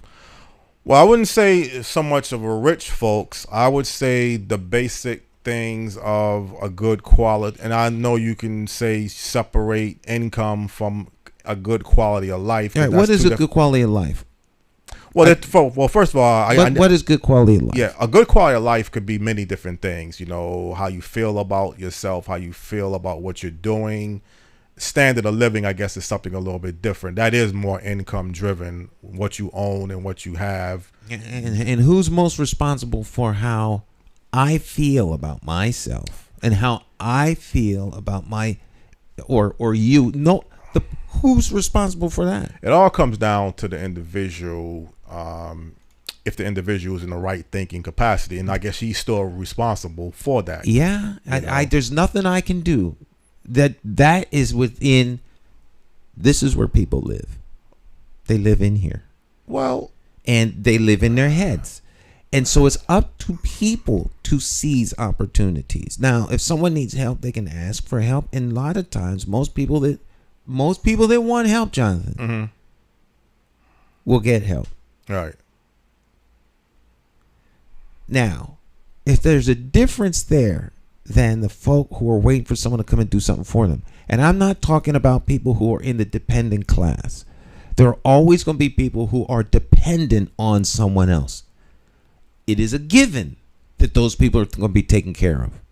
That we're not talking about folk who are incapacitated. We're not talking about infants and children. We're not talking about those who don't have the capacity to think for themselves. That's automatic. We understand society has a responsibility and a role to take care of them. That's not who we're talking about. We're talking about people who are capable of thinking. They manage to do everything else in life. Yet when it comes to success, someone else is holding them back. Or something. I don't know what it is. It may be their own self sometimes. Sometimes it's not even somebody else. Sometimes it's your own personal choices or what you're doing. That's what I'm saying. You're making my point. But I think you can't, to me, Stan, I think it's still difficult to separate some issues of the criminal justice system, the reentry system in your society, even with the good people. And I will say this, because I had put a tape online of the interview I had with Dr. Kubasa guy from 2013, and I asked him on the show because we was talking about violence, and I was asking him. I made a couple questions about, isn't it unjustifiable or isn't it a bad way to look at people that are doing the right thing, the positive things, and to say that they can't make it or they are responsible for the people that make the bad choices, or that we don't give the good people enough credit towards what they're doing and ignoring them and focusing heavily on the people that's doing wrong. And his answer, for what I'm trying to remember, was, well, even though they may be doing good, they're still going to be affected by it, he said, to some degree, because it's going to be someone in your family, someone that you know. You may not be dealing with the direct, he said, physical trauma of violence, but it may be other forms of your consciousness, how you're affected by violence. Meaning I can't probably relate directly if someone gets killed by a police that I don't even know. It's like, okay, the police officer kills a young black person. I'm saying black in this case because we hear that a lot. So how could and you'll say it your own self, what does that have to do with my life? I didn't get shot and killed by the police. What role is it going to play in making my life any better or any worse? It's just something that happened. Now, obviously, if it's somebody that you know real well, you don't want your best friend to get killed by a police, or your brother or someone like that. We don't want loved ones and best friends to die, period. To die, period. But particularly getting shot 60 times wasn't accurate. I mean, there's some ways. But see, you can't take. There's certain instances that are not the norm. Mm-hmm. And so, when we talk about people being shot by the quote-unquote police, how are they being shot, and what are the circumstances around this untimely demise? Mm-hmm. Is a police officer guilty of homicide? Is a police officer guilty of manslaughter? If they are, then they need to be charged and go to jail. Mm-hmm. Is the doctor guilty of manslaughter or homicide if the patient dies due to malpractice? If he is, he needs to be charged and go to jail. Mm-hmm. People, unfortunately, put themselves at great risk depending upon where they are and what they are doing. Mm-hmm. Now, if people want the police to change and they want certain things to be different in their communities, then they need to take their lazy behinds to a city council meeting, get involved in their government, which is theirs. It's not the elected officials' government. It belongs to the people. Right. And cause the changes to come about that change the standards. Government responds to us, not the other way around. You vote for people that become chairs of the Public Safety Committee. You vote for your mayor who appoints your police chief. You vote for your city council who create the policies. These policies don't exist everywhere in every town. They exist in towns where the folk are complaining, and they don't do anything other than complain. Right. So I'm no longer. I'm not going to sit idly by and allow people to complain about stuff that they have a direct impact on when they do nothing to change it other than have committee meetings. So change is within the realm of those that are complaining. That's the broad perspective on how you want to make changes is towards involvement. It's the only way, because talking about it isn't change. Being mad isn't change. Being upset because a family member died isn't change. So you're talking about people being affected. Are they being affected in a way that they want to bring about positive change so no one else suffers from it? Or they just want to complain and march? Well, ask yourself, what did the people or the community really have to do with the reentry system built or open on Windsor Street? That's a separate subject from someone getting killed by the police, Jonathan.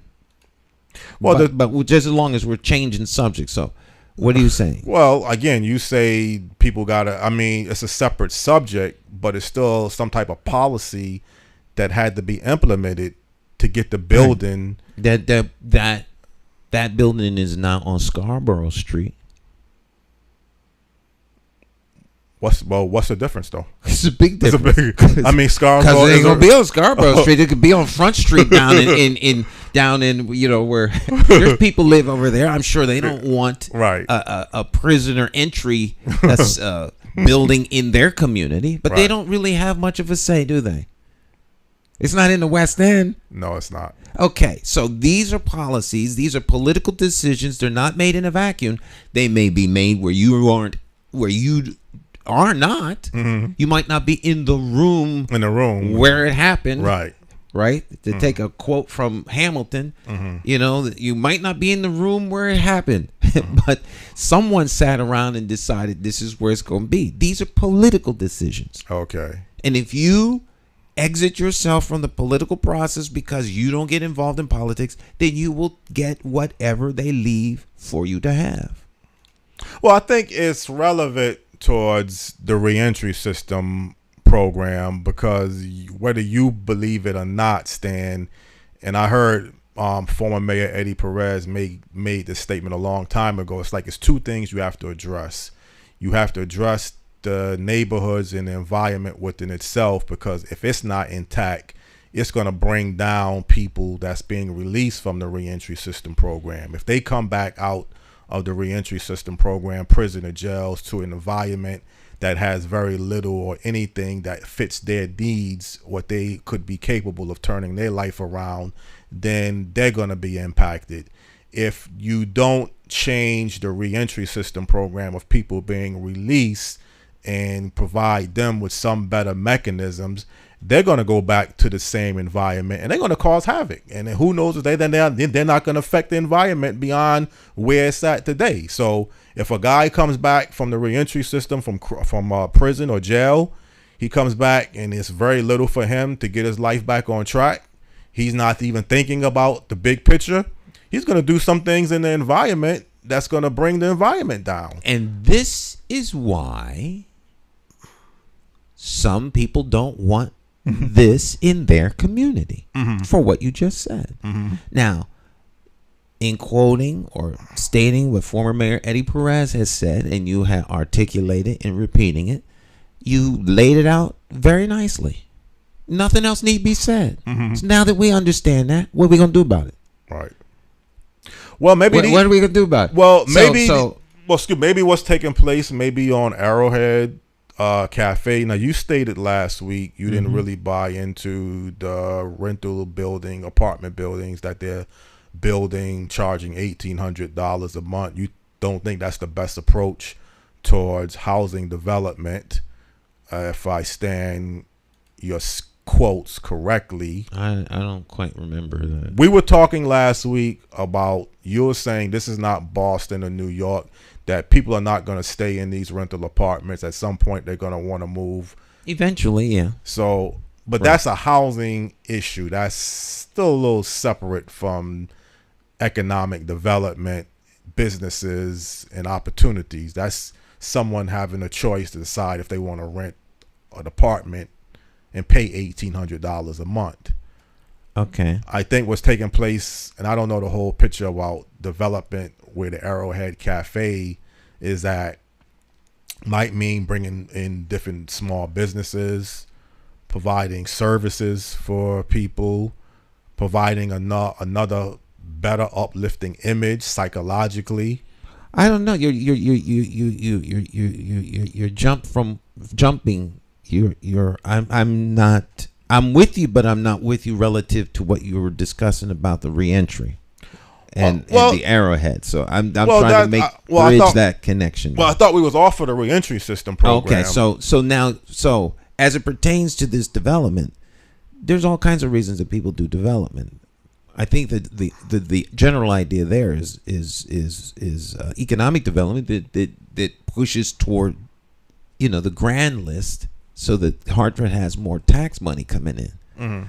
I don't think that they're building those buildings to provide programs for people. That I don't think that's what's at the center of the motivation. Yeah, but if you change a distress area and it becomes more developed, more than abandoned, because negativeness can easily fall into abandoned properties, abandoned buildings. People could be doing a lot of things more easily in an area that's neglected. You take a development community, it changes, just like what you're saying about Scarborough Street. Nobody wants certain things on that street, and they're not going to allow it most likely to take place on that street if they have any say-so about it. You have another area where people feel like anything could be done to an area. It could be neglected. It could be ignored.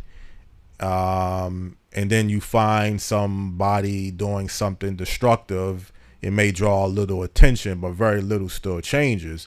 So if you're developing your city, getting rid of abandonment, decay, neglect, developing something, it's not only going to beautify the place, but it's going to clean up the whole image if it's done correctly. I think that's a given. So that's a good sign, I think, Mm-hmm. towards changing things that you say. Whether people have anything to do with it, I don't know. Whether the average citizen have anything to do with that area being revitalized, I don't know for sure. Maybe that's a decision that came along in other areas beyond the everyday citizen.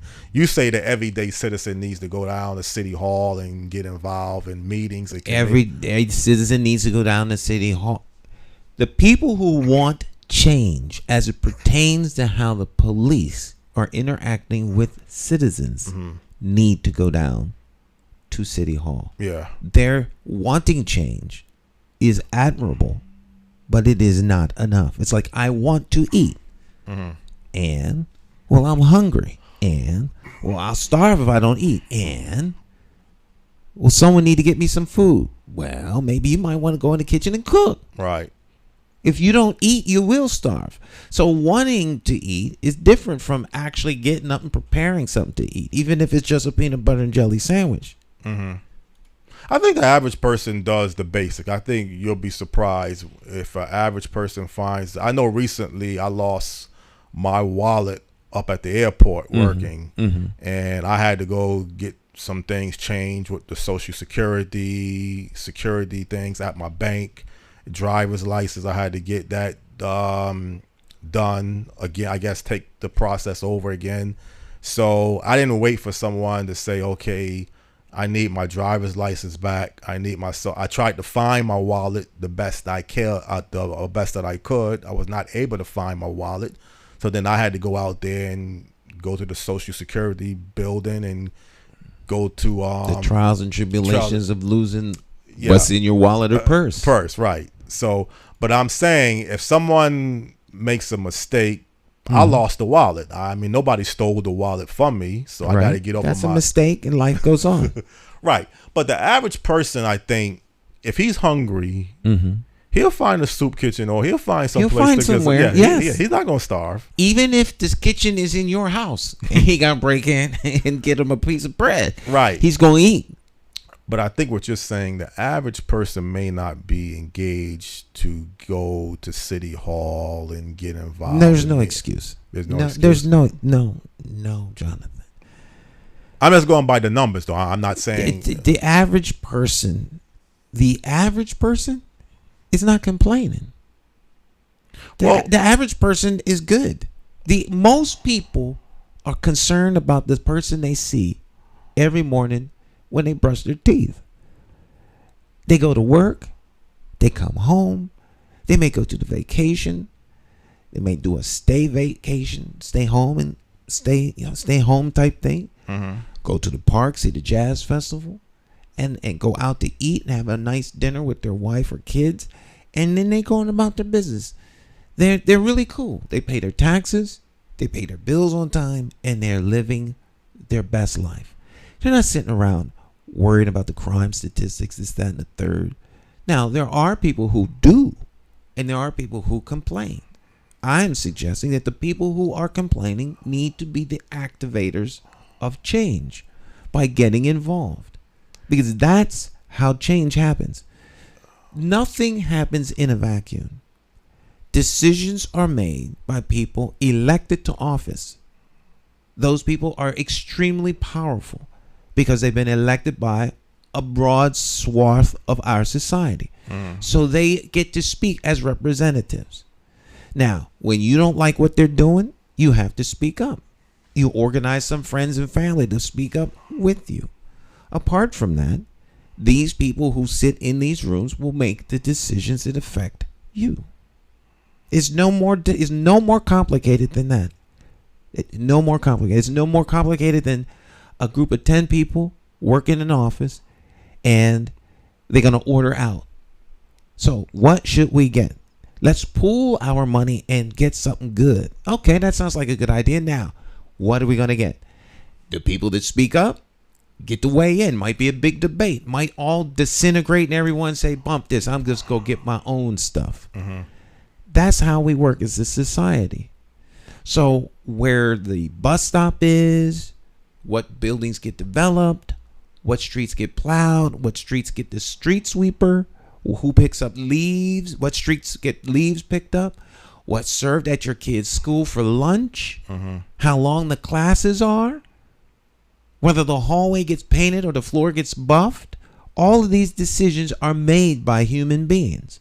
Someone reports to someone who makes a decision. But all of these decisions are directly the constituents' responsibility. All right. So if there's something you don't like about something, pick up the phone. If that doesn't work, go and have a meeting with these people. If that doesn't work, call up your elected officials. Change happens when people want change. You said something a few months ago that Naisha's the one that goes to the PTA and PTO meetings. You don't really go, but someone as parents represents your children that go. And whatever your reasons for not going to the PTA or the PTO meeting, someone is going.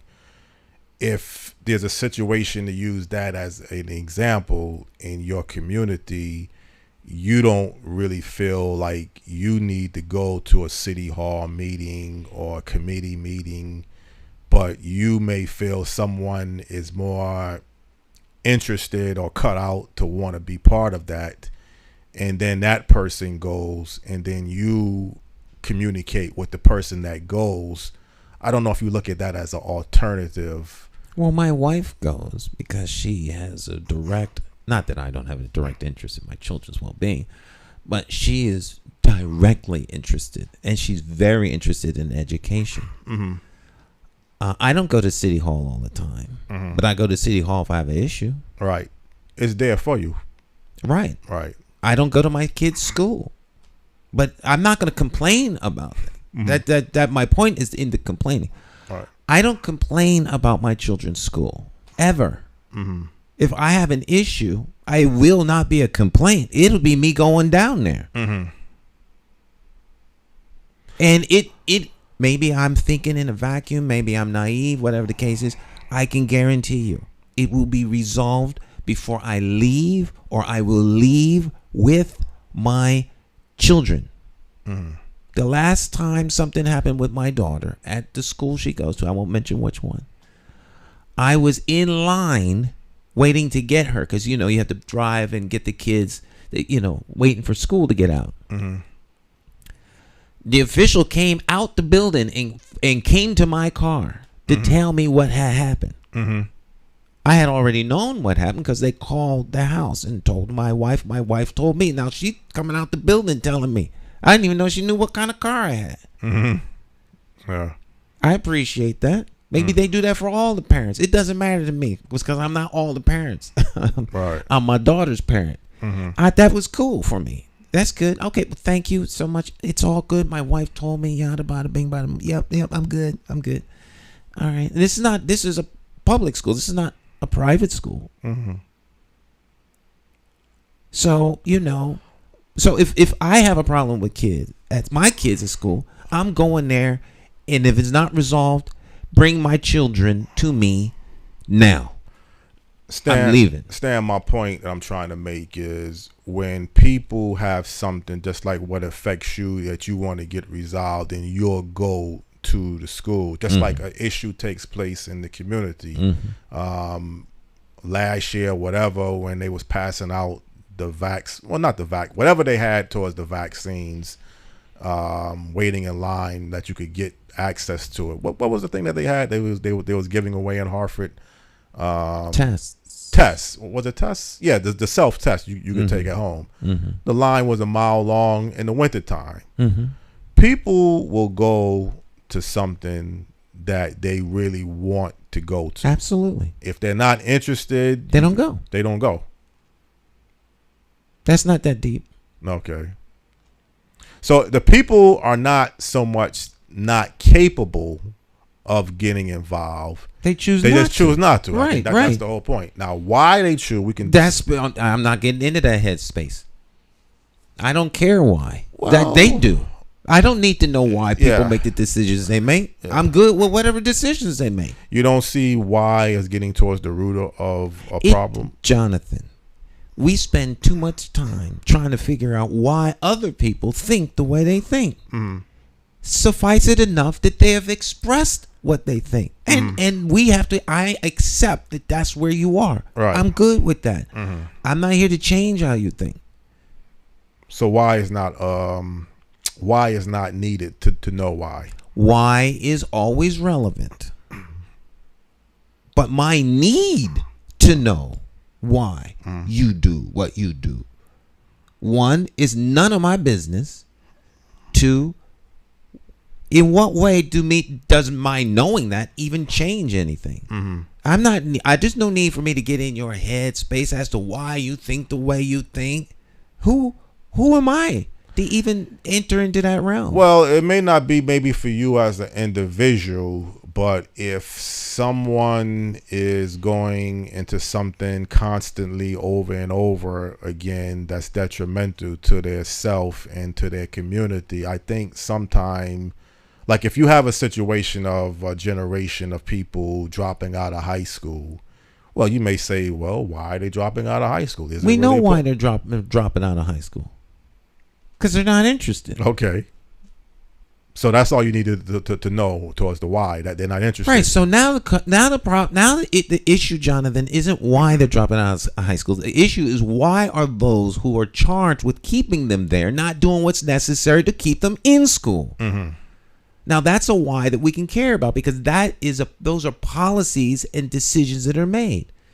Young people are dropping out because they're not interested in what's going on in the building. That's not rocket science. If you and I asked you this question the last time, if you move the dropout age from 16 to 18, would that change any policy? Would that make it more difficult for kids to drop out of high school?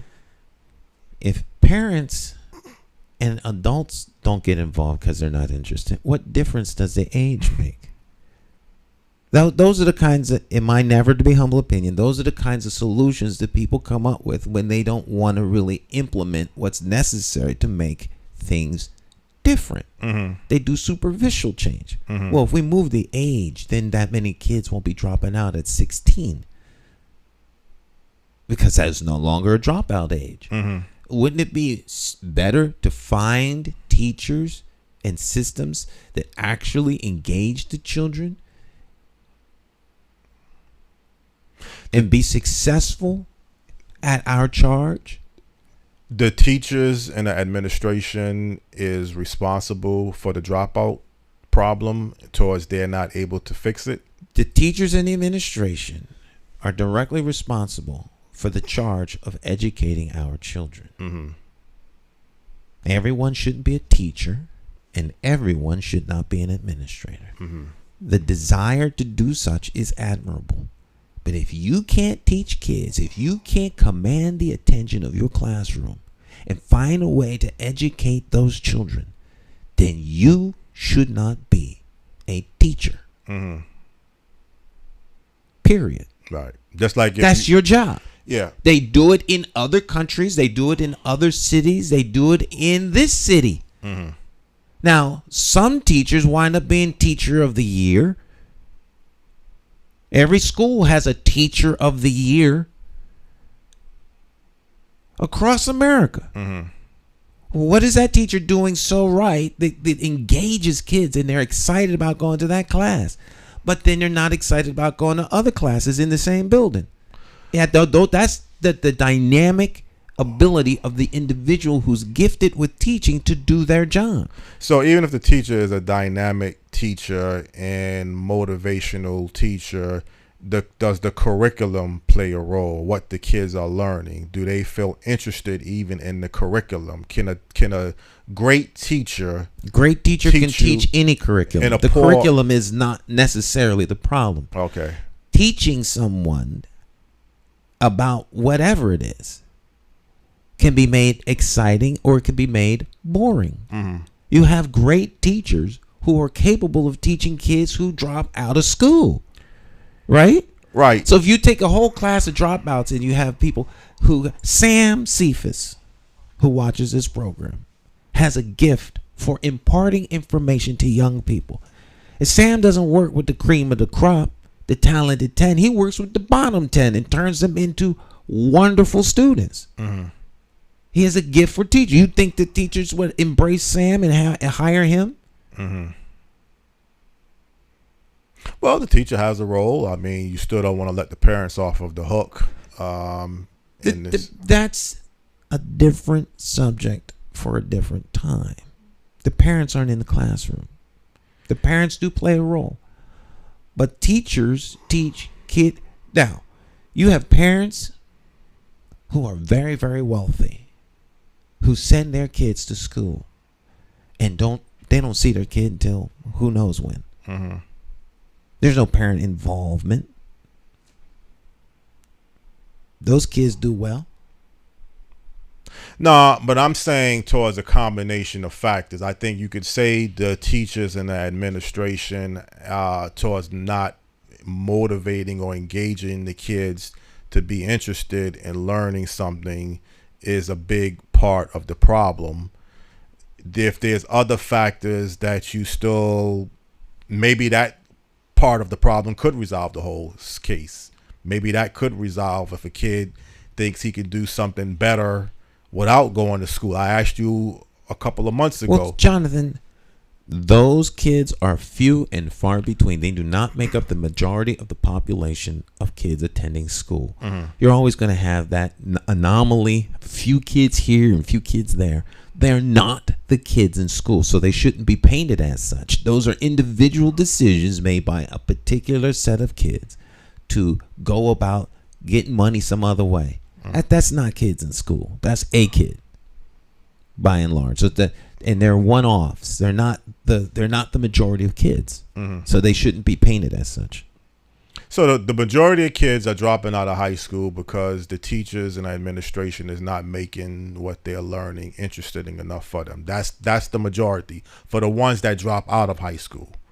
I would suggest that the reason why children are disengaged and not actively engaged in deciding to drop out of school is because school has become something that is not interesting to them. Mm-hmm. That is what I am suggesting. Right.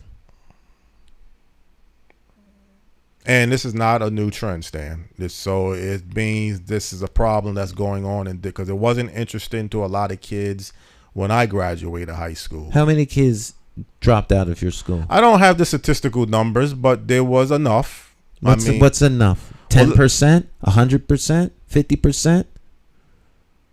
50%? There's a high rate of absenteeism. Yeah, well, there was a high within school. That's not dropping out, though. That's right. different than dropping out.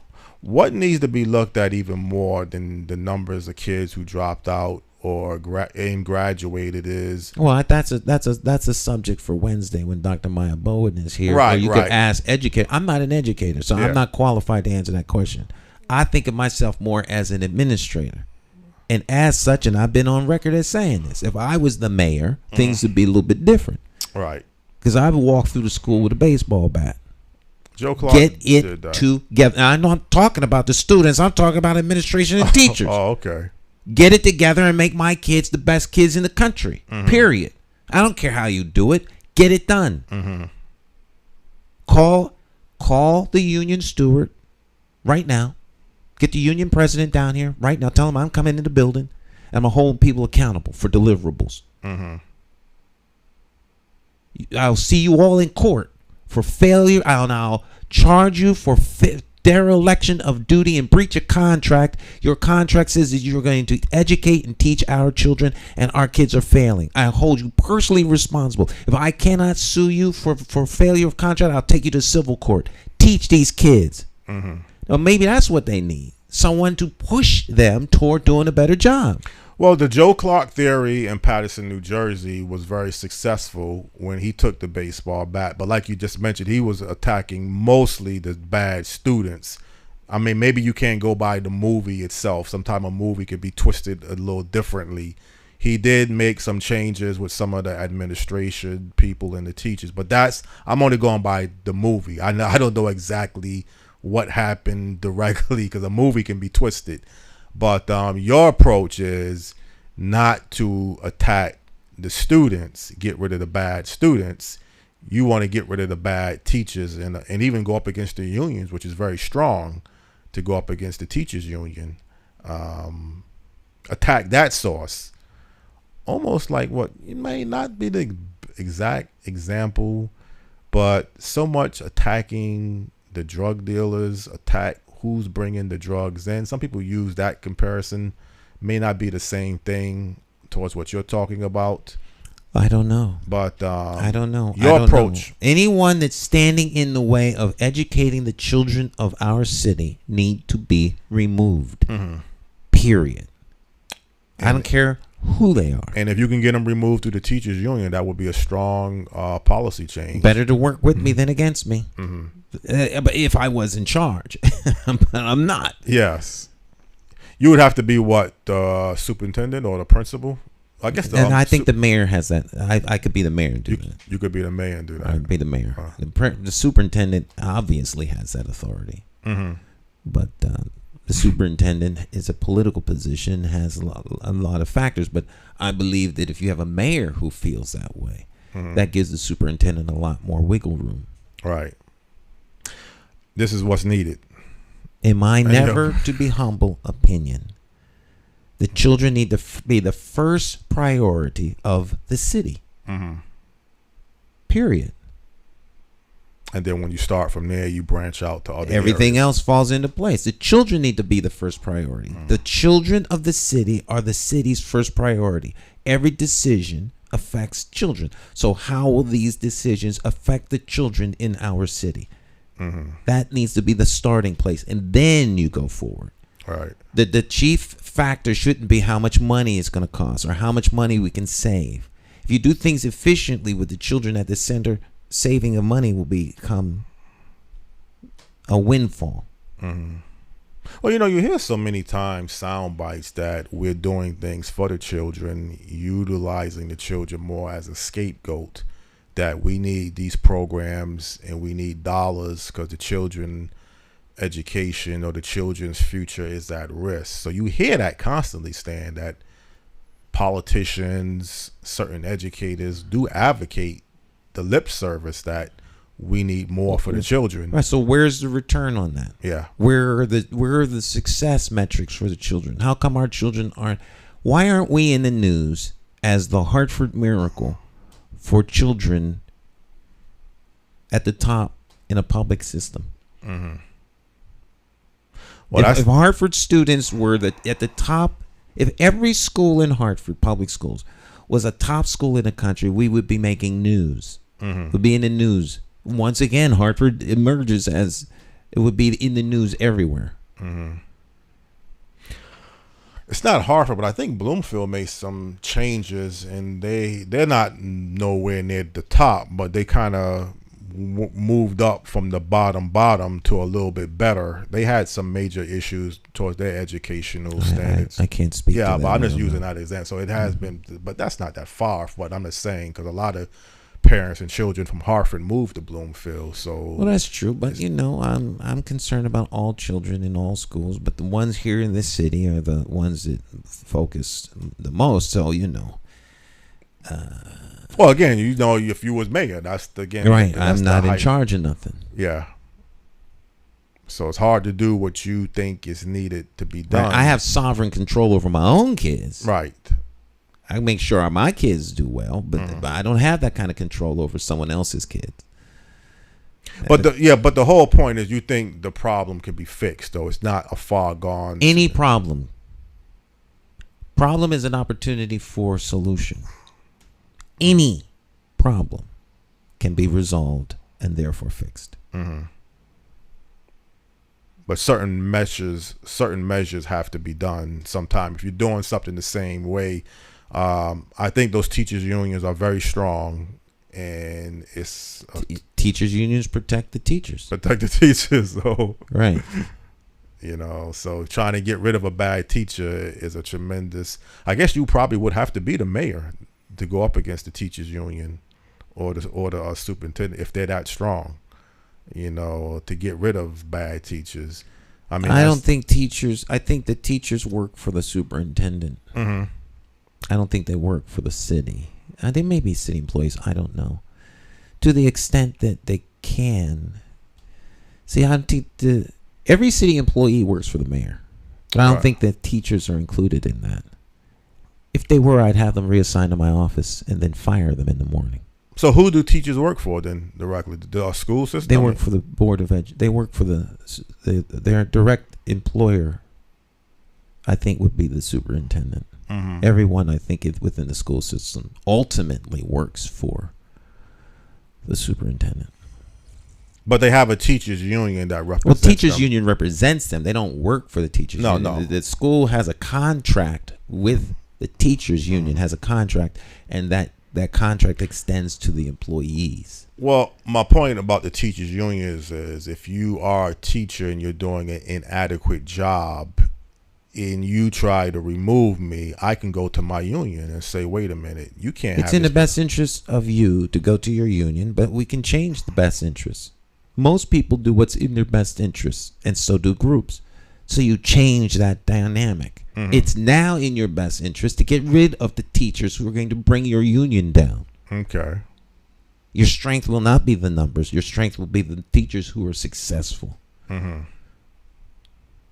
But again, until the children of Hartford become that top priority and people who see it that way, then it's very unlikely people are going to take the measures that you just. And that right now we have a mayor that's in office now, so sometimes let's not. His priority is not the children. That's all. It's other things. It shouldn't be. I mean, his job is he's not the superintendent. Mm-hmm. In fairness to the mayor. Right. He's not the superintendent of schools. He's the mayor of the city. There's there's a firewall between the municipal and school board, the school, to make sure that it doesn't become politicized. Stan, I still say, and I bring this a little bit to the hip hop movement. I think there is an interest and maybe a design to to keep kids inferior, uneducated, and really another statistic towards high school dropouts, other problems. There's a certain element that likes to have this scenario in place. If one can identify that as a real impediment, then one has now been alerted to it. Therefore, it can be mitigated or circumvented. Mm-hmm. Knowing that the system is against you is great. Now, what are you going to do about it? All right. What are people going to do about it other than be mad? Mm-hmm.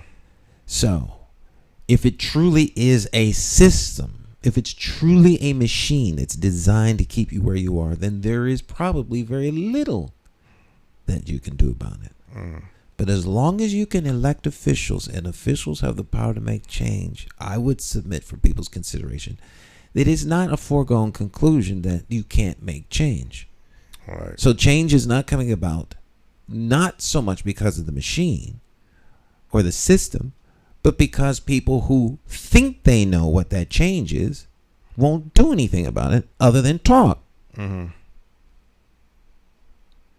It might never be helpful. Well, if it's a dirty job, sometime to do the dirty work, you're gonna find very few people want to get their hands dirty. Go up against friction.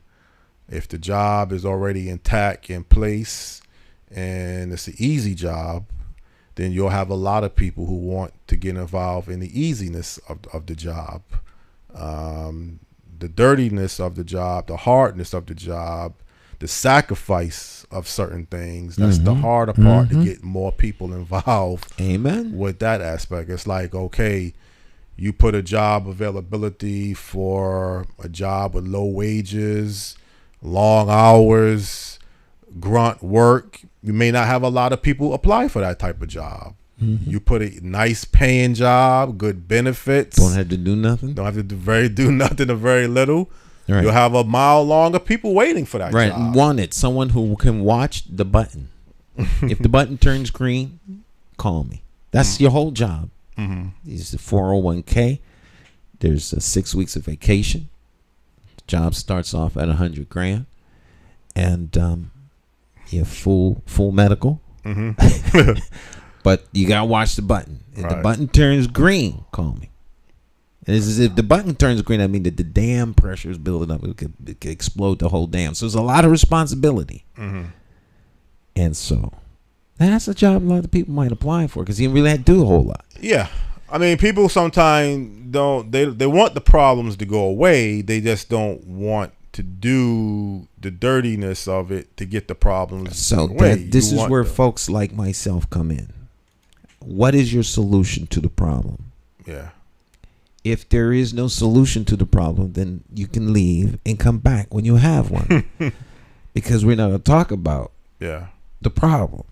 The problem doesn't need to be explained. I think I made a wrong turn back there at the fork. I'm lost. Okay.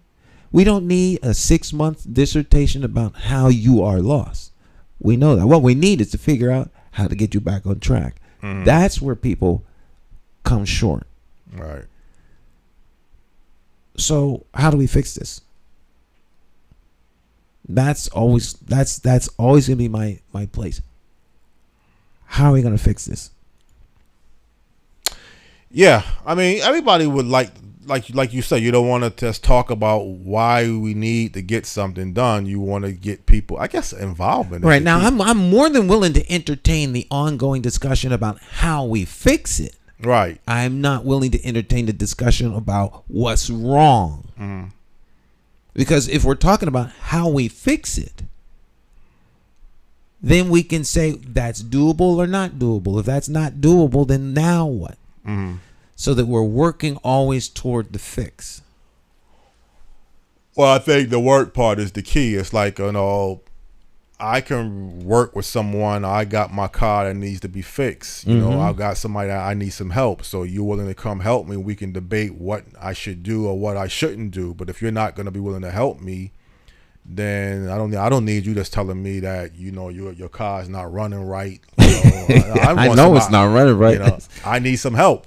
Right. And I think you want people staying even in your situation. You want to see some people help you. If you run for mayor or you become mayor, you still want the community behind you. Right. Though there is I'm not running for mayor. Just so folk totally understand that. No. Right. Mm-mm. So you have no plans at this present time to want to run for mayor? No. Mm-mm. And I got to be honest, I think it'll be very difficult to beat Mayor Luke Bronin the way that the city is moving. Not just you. I think it'd be hard for anybody to defeat. If Mayor Bronin runs, he would be extremely difficult to beat. Mm-hmm. There is a way to beat him, but it would be very, very difficult. Very difficult to beat the mayor. And then even who could defeat Mayor Luke Bronin? I mean, if there's a way, there has to be an individual candidate too. Former Mayor Eddie Perez couldn't do it the last time he ran. You were not able to do it. What's the other guy? Brandon McGee was not able to defeat Mayor. It's hard to defeat an incumbent, and it's hard to defeat somebody that has the capacity to raise $1 million. $1 million, yes, that's very hard. Right. Because not too many people can come up with that. Excuse me. Yeah, it's very, very difficult. Mm-hmm. Mm-hmm. And I think the belief of the city is moving in the right direction. The city is by every objective observation, the city is moving forward. Mm-hmm. I know many people who would challenge that. I would suggest that the city's not moving forward in ways that they would like to see it move forward. Mm-hmm. That does not mean the city is not moving forward. Yeah. And so one has to be honest. There are people who love the direction of the city. And as long as those people are calling the shots, it is what it is. Well, you see, the thing, even the mayor could offset even the public safety homicide rates where Hartford is going in the wrong direction. But if you got so much momentum and you could promote the city in other areas that's moving in the right direction, Mayor Luke Bronin even has the luxury of having a high homicide rate of crime going higher over the past few years and still get people to say that the city is moving. The public safety issue of the city alone is not enough that you can throw at Mayor Luke Bronin to say that you could use that to defeat him, because the city is moving in other areas. Now, I could still debate some other areas of where the city is still not going strong at, but when you have the commercial advertisements that he can get on television and highlight development, he did an excellent job the last time with the commercials, and I just don't see where you can corner him. You would have, like you say, there's probably a way that you can do it, but it's going to take a certain strategy and a certain opponent to be able to do that. And public safety alone right now wouldn't be enough to defeat Mayor Luke Bronin. That's my opinion, though. I could be. I right now I would have to concur with your opinion. Yeah, I think that's very accurate. Yeah, I mean, he has the machine. You got to look at that as a fact that the Democratic town, they have the Democratic town committee, the Hartford Democratic Town Committee. He's very strong. They're going to definitely support him. He has the money, the machine. He's still known. I mean, even though he's a newcomer, people know of him. He's not a newcomer anymore. He's not a newcomer anymore.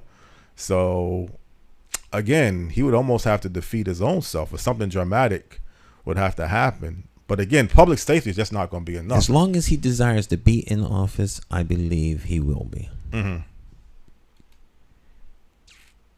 That doesn't mean that people shouldn't run for mayor, because the odds is unlikely that you're going to defeat Mayor Luke Bronin.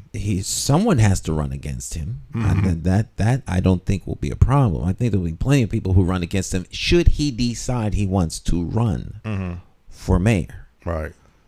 A third term. Mm-hmm. Well, it's certainly not going to be a Republican. So whoever runs, there will probably be a Republican that runs against him. Mm-hmm. But they wouldn't have a chance on winning. Of winning, very little chance. Very, very little chance. Isn't that unique how Hartford, the last Republican mayor was Ann Usello, I believe, as far back as 1971. Mm-hmm. The last time you had a Republican mayor. Hartford is a Democrat.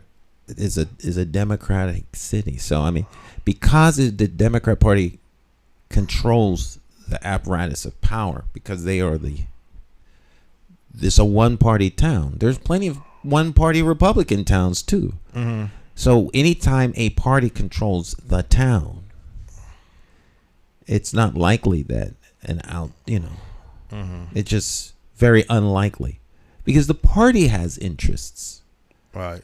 You're really running against the party, not a person. Right. The party is what you're running against. Mm-hmm. And so there are a lot of interests to maintaining the current leadership, because there are a lot of people who have connections to the current leadership.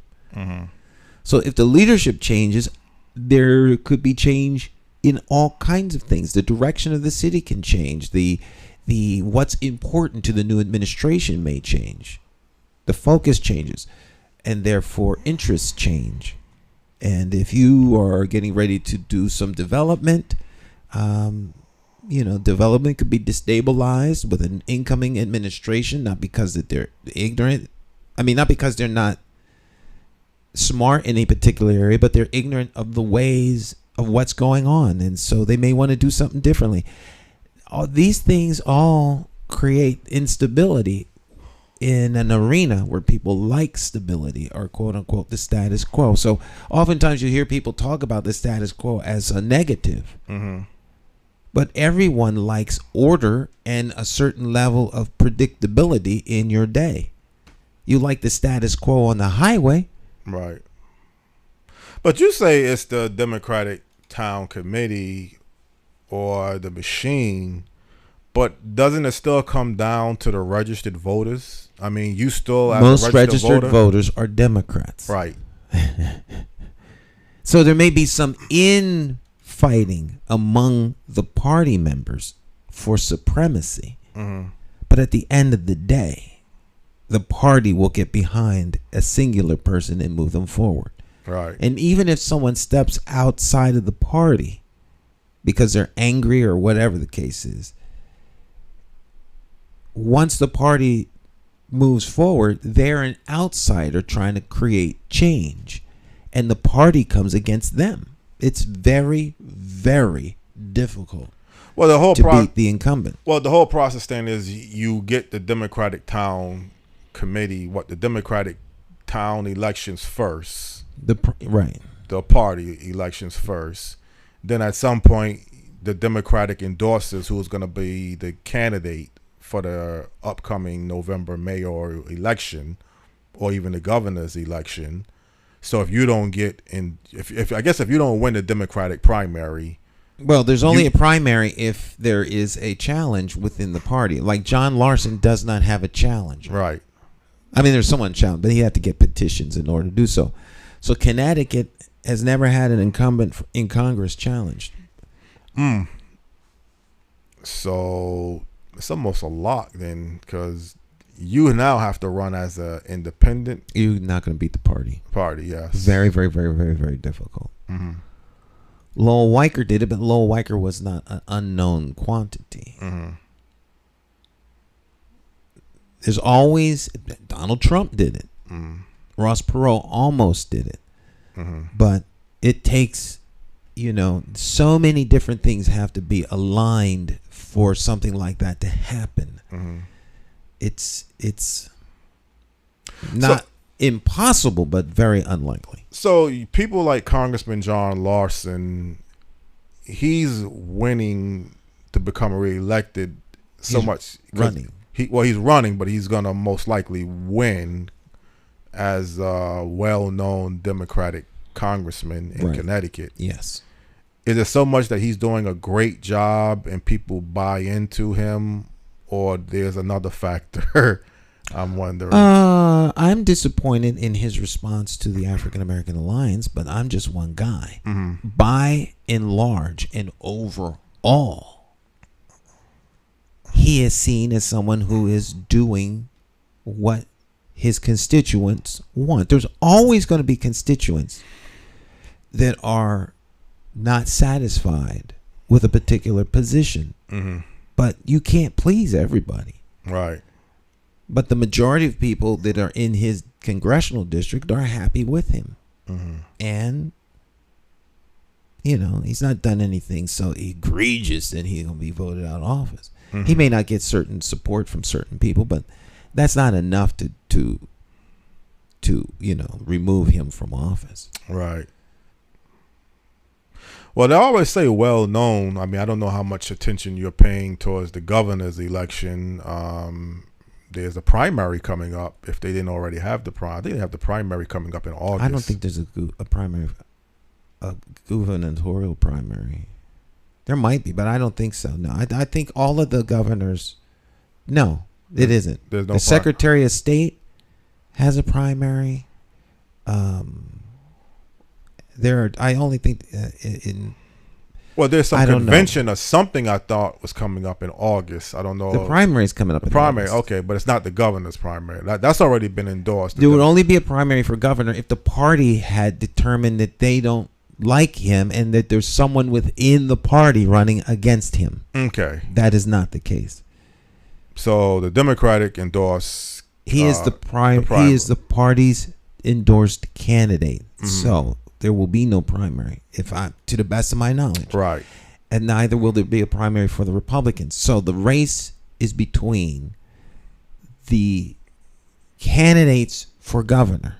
Now, Stefanowski and Lamont are not the only candidates for governor. Mm-hmm. Yeah, Aaron Lewis is running on the Green, some other party. It's not the Green. Libertarian. Libertarian party, and there may be other people running, but they're not name. They don't have the name brand penetration within the psyche of most of the voting public, so folk won't know them. They can't compete with the kind of money that the Republicans and the Democrats can throw out there.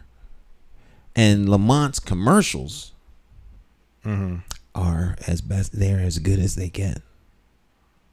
Well, keep in mind it was a close election 4 years ago, and projections is Lamont is leading in the polls. I'm not surprised. But this could be another close election, or it could be easier. I mean, it's hard to gauge right now. Right. I mean, I will say this. I know you've reached out to Bob Stefanowski on several occasions. And I have heard back from him. I mean... You have or have not? I only heard back from him once, and he said he was not ready to come on the air at that time. And I reached back out to him several different times, and no response since the one time that he did respond to me. So he only responded back to me once in the beginning stages, and he hasn't responded back to me after at least 3 or 4 more attempts. And this is how long ago did you reach him? The last time I reached was actually last week. I reached both to Governor Lamont and to candidate Bob Stefanowski. I said, let me reach out to both of them. And haven't heard back from either party, to be honest. Well, I did hear back from the governor's people. Oh, you did? Yes. So you put a response out? I did not. So that must have been the response I put out then. It could be. I don't know. They reached out to the Alliance. So I don't know. But an effort was made to reach out to me. My point in bringing that up is that there's a big difference between Lamont and Stefanowski. Right. Yeah, I called the radio. It's not like there's a whole lot of black folk doing media type stuff like we do. It would seem a no-brainer. Well, if Stefanowski feels, again, what I was told is that you're not saying he's written off the urban votes, but it's unlikely he's going to win the 4 to 5 urban cities. I heard some of the radio announcer told me he has opened up an office in Bridgeport, and he thinks he has a chance of winning Waterbury, but it's almost unlikely that he's going to win Hartford, New Haven, and even Bridgeport. I don't know about Stamford so much, the other large urban city. So, well, with the outreach effort that he's making, he won't. He won't. No, I mean, he just now unless he just feels like okay, he got to spend his time. I guess as a candidate, you got to spend a certain amount of time in other areas, and maybe he's targeting the other areas that he came close to winning. Mm-hmm. If he didn't come close to winning in the urban city, then they may feel there's other parts of the state that they want to spend their time targeting and see if they can capture those votes, and that would give them the 40,000 for what this radio announcer told me that he lost out on. But if he got one of the urban cities, particularly if he got Waterbury, if Stefanowski won Waterbury and Bridgeport, that would change dramatically. So just opening up an office at Bridgeport, that might not be enough, and Waterbury could be a swing urban city vote. He may pick up some numbers there, but he certainly hasn't, like I say, responded to the African American Alliance or to me. And that message that I sent out to Lamont must have got through to the staff, and then they responded back to you. I'm just projecting that's how it happened. Could very well be. Because there was no other way that they could have contacted you. Like somebody else from the inside did, but I'm trying to figure that out. I can't seem to figure that out, but I know I did reach out to both of them last week, almost simultaneously. So that is a good sign that Lamont staff did respond back to you. I can say I know that the governor's people have reached out to black media across the state. That's good. That's very good. Then, I mean, it might be happening because it's an election year, but at least they've yeah. Well, I mean, you expect these things in an election year, but you do what you would expect that the Republican candidate would be doing the same, right? But right. He has not. Yeah, he's been. So I only point to that to say, these things matter, and at this stage of the game, you can't write off black vote simply because you're a Republican. Mm-hmm. Yeah. I don't know the whole ins and outs, only going by what he's done, how he showed his actions. That's all we can go by with any of them. Yeah. They have a campaign staff. He has his campaign manager. Right. There's other people involved in the decision, but he definitely has a good role and a say. Well, I don't know who's doing Lamont's commercials, but those commercials are. Mm-hmm. They're as good as they get. Oh, okay. They are as good as they get. Now, I'm exceedingly, unapologetically pro-life. Mm-hmm. But Lamont's commercial on Choice, right? I mean, that's how it was so good. I mean, it almost got me. I'm not making my decision yet, but I mean, it was perfect. Mm-hmm. It was perfectly well stated, and that's what Stefanowski is up against. It's gonna be very difficult. Difficult, yeah. Very, very difficult for him to beat Lamont, I think. Well, anything is possible. Let's see if we hear back from both candidates again towards a guest appearance. That was the whole purpose, just to have them as a Zoom guest appearance. It's not enough. Y'all want to invite the candidates to come to the African American Virtual, Alliance meeting. That's fine too. But the whole purpose was to have both of them come on for a Zoom guest appearance. I mean, the icing on the cake would be a debate, but and I guess they will have debates. They will have debates. Okay. I wouldn't expect their debate to be here. Right. But they will definitely have a debate. Mm-hmm. Yeah, you got to establish some political clout. I mean, the governor's race is a big race. It's a lot at stake. He has executive order power in certain areas. There's a lot of things that people got to look at towards this governor's race, and it will matter. I mean, you got to take seriousness of having who is the governor as the right governor. Mm-hmm. I mean, the governor shut down the state a couple of years ago. Some people might not like how that was handled, but he has the executive order to do that. So it's a very powerful position. You know, however you feel about him, direction of the state is certainly a position you don't take lightly. And the legislators have a role too. You know, don't forget them. Mm-hmm. So we'll just have to wait and see how things go. And I don't have any guests lined up, not just for next week, but for August. So everything is kind of open. Sometimes I like to book guests in advance. So I don't know. I'm kind of looking to get somebody from the elected office level for August. The governor would be an ideal choice that I would love. But if not, then we'll just have to work on whoever I can get to come on. And still haven't forgotten about the banking individual who I would like to have come on this show. That's going to take some work to get who I really want. Sometimes I can get somebody to come on, but sometimes it's a certain level of person that I'm looking for, and it just takes a little bit more time and effort to get that particular person on. Because I think that's still an important show. You have any ideas or any suggestions of people that you would like to see? As it pertains to banking? Well, no, just as a guest. Just as guest? Yeah, I think you did mention Mark Corber, though. I had him on twice. You said the article he wrote about adding more city council people for the city of Hartford. Yeah. And well, you know, if I had to, I'm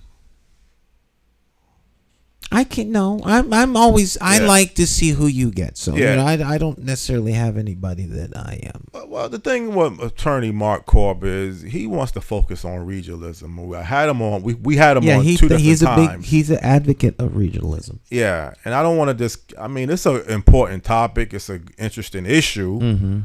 But I want something different. And I don't. We've talked about that. We've talked about that already. But that's in the can. Yeah. How he feels about adding more city council members. I don't know if that'll carry a full 50 or 60 minutes. It could be. I don't think that his view would be that of, he's an advocate of regionalism. So to him, it's a moot point how many people are on city council because they don't have the resources to do anything. So what difference does it make? Exactly. I think that's kind of like his view. But he doesn't live here, so he don't have to worry about that. No, it does make a difference. Maybe not in the grand scheme in regionalism, but it makes a difference for how things happen here. And so that's of not real interest to him. Yeah, he's a real advocate of regionalism for the greater Hartford area, and he thinks it should be done here more than even Stamford or Bridgeport. That was the question that I asked him. And, both of you think it's likely that it's going to happen. You just don't know when. That you're saying Connecticut is going to be forced to regionalize. And at some point, I mean, unless it behooves certain entities to keep the 169 little towns. Because there is a certain value in having, all these little towns with such unique, borders. Because you have 169 different little pools of people that represent cross sections of America. So what happens in those towns is a good way of seeing how it'll roll out across the country. So, there are people in big positions who do all kinds of studies and research about how humans behave and how citizens behave, and nothing is by accident. Yeah, it's a real, interesting topic. Relevancy, important topic. I mean, I don't follow it like Attorney Mark Corber does. Honestly, to me, it's almost like I could take it or leave it. If it happens, I could get behind it. I could see some benefits. If it doesn't, then move on. But he feels it's desperately needed to change a lot of things about the region and even the city but I don't know how much power or influence he really has. He certainly has a voice, but other than that, I don't know how far it's gonna go anytime soon. But let me see who I can line up for next week, at least work on that. All right. And then look forward to if you're going to do some shows this week. We'll be here Wednesday. Dr. Maya Bone will be here along with Luis Delgado. Mm-hmm. And who else will be here? That's it. And then Friday it'll be myself and Cleo. May have a guest drop by. That's about it. Yeah, so Big Lou will be here at 8, actually. He's coming in. He's coming in back earlier now. He's going to come in early. Usually it's Dr. Bowen at 8, and then he comes on at 9. I've been scaling down some of my on-air commitment. I'm trying to scale down my on-air commitments. I saw him in the park. He's because he did do a show last week. So we'll come on in early. Yeah, that's what I noticed. Y'all didn't do a show. I thought y'all was going to do a live show. Then right, y'all didn't well, do a show. Things happen, I guess, to do that. Yeah. Well, again, I appreciate your input this morning on the topic of the hip hop a little bit. It was fun. It's always fun. I always enjoy the conversations we have on Monday mornings. I look forward to them. I really, really, really do. All right. Yep, absolutely. All right, Jonathan Small, every Monday is in here with special guests. And, of course, you all out there, we love to hear from you. Your comments in the comment section. There's a lot of them this morning. I didn't really get a chance to introduce them to our guests, but I did read them. So we'll see you all next time. You all have a great rest of your day. Do something wonderful for yourself, your family, and your friends. Special thanks to our guests this morning. And we'll see you all next time. Ciao, ciao. Bye-bye.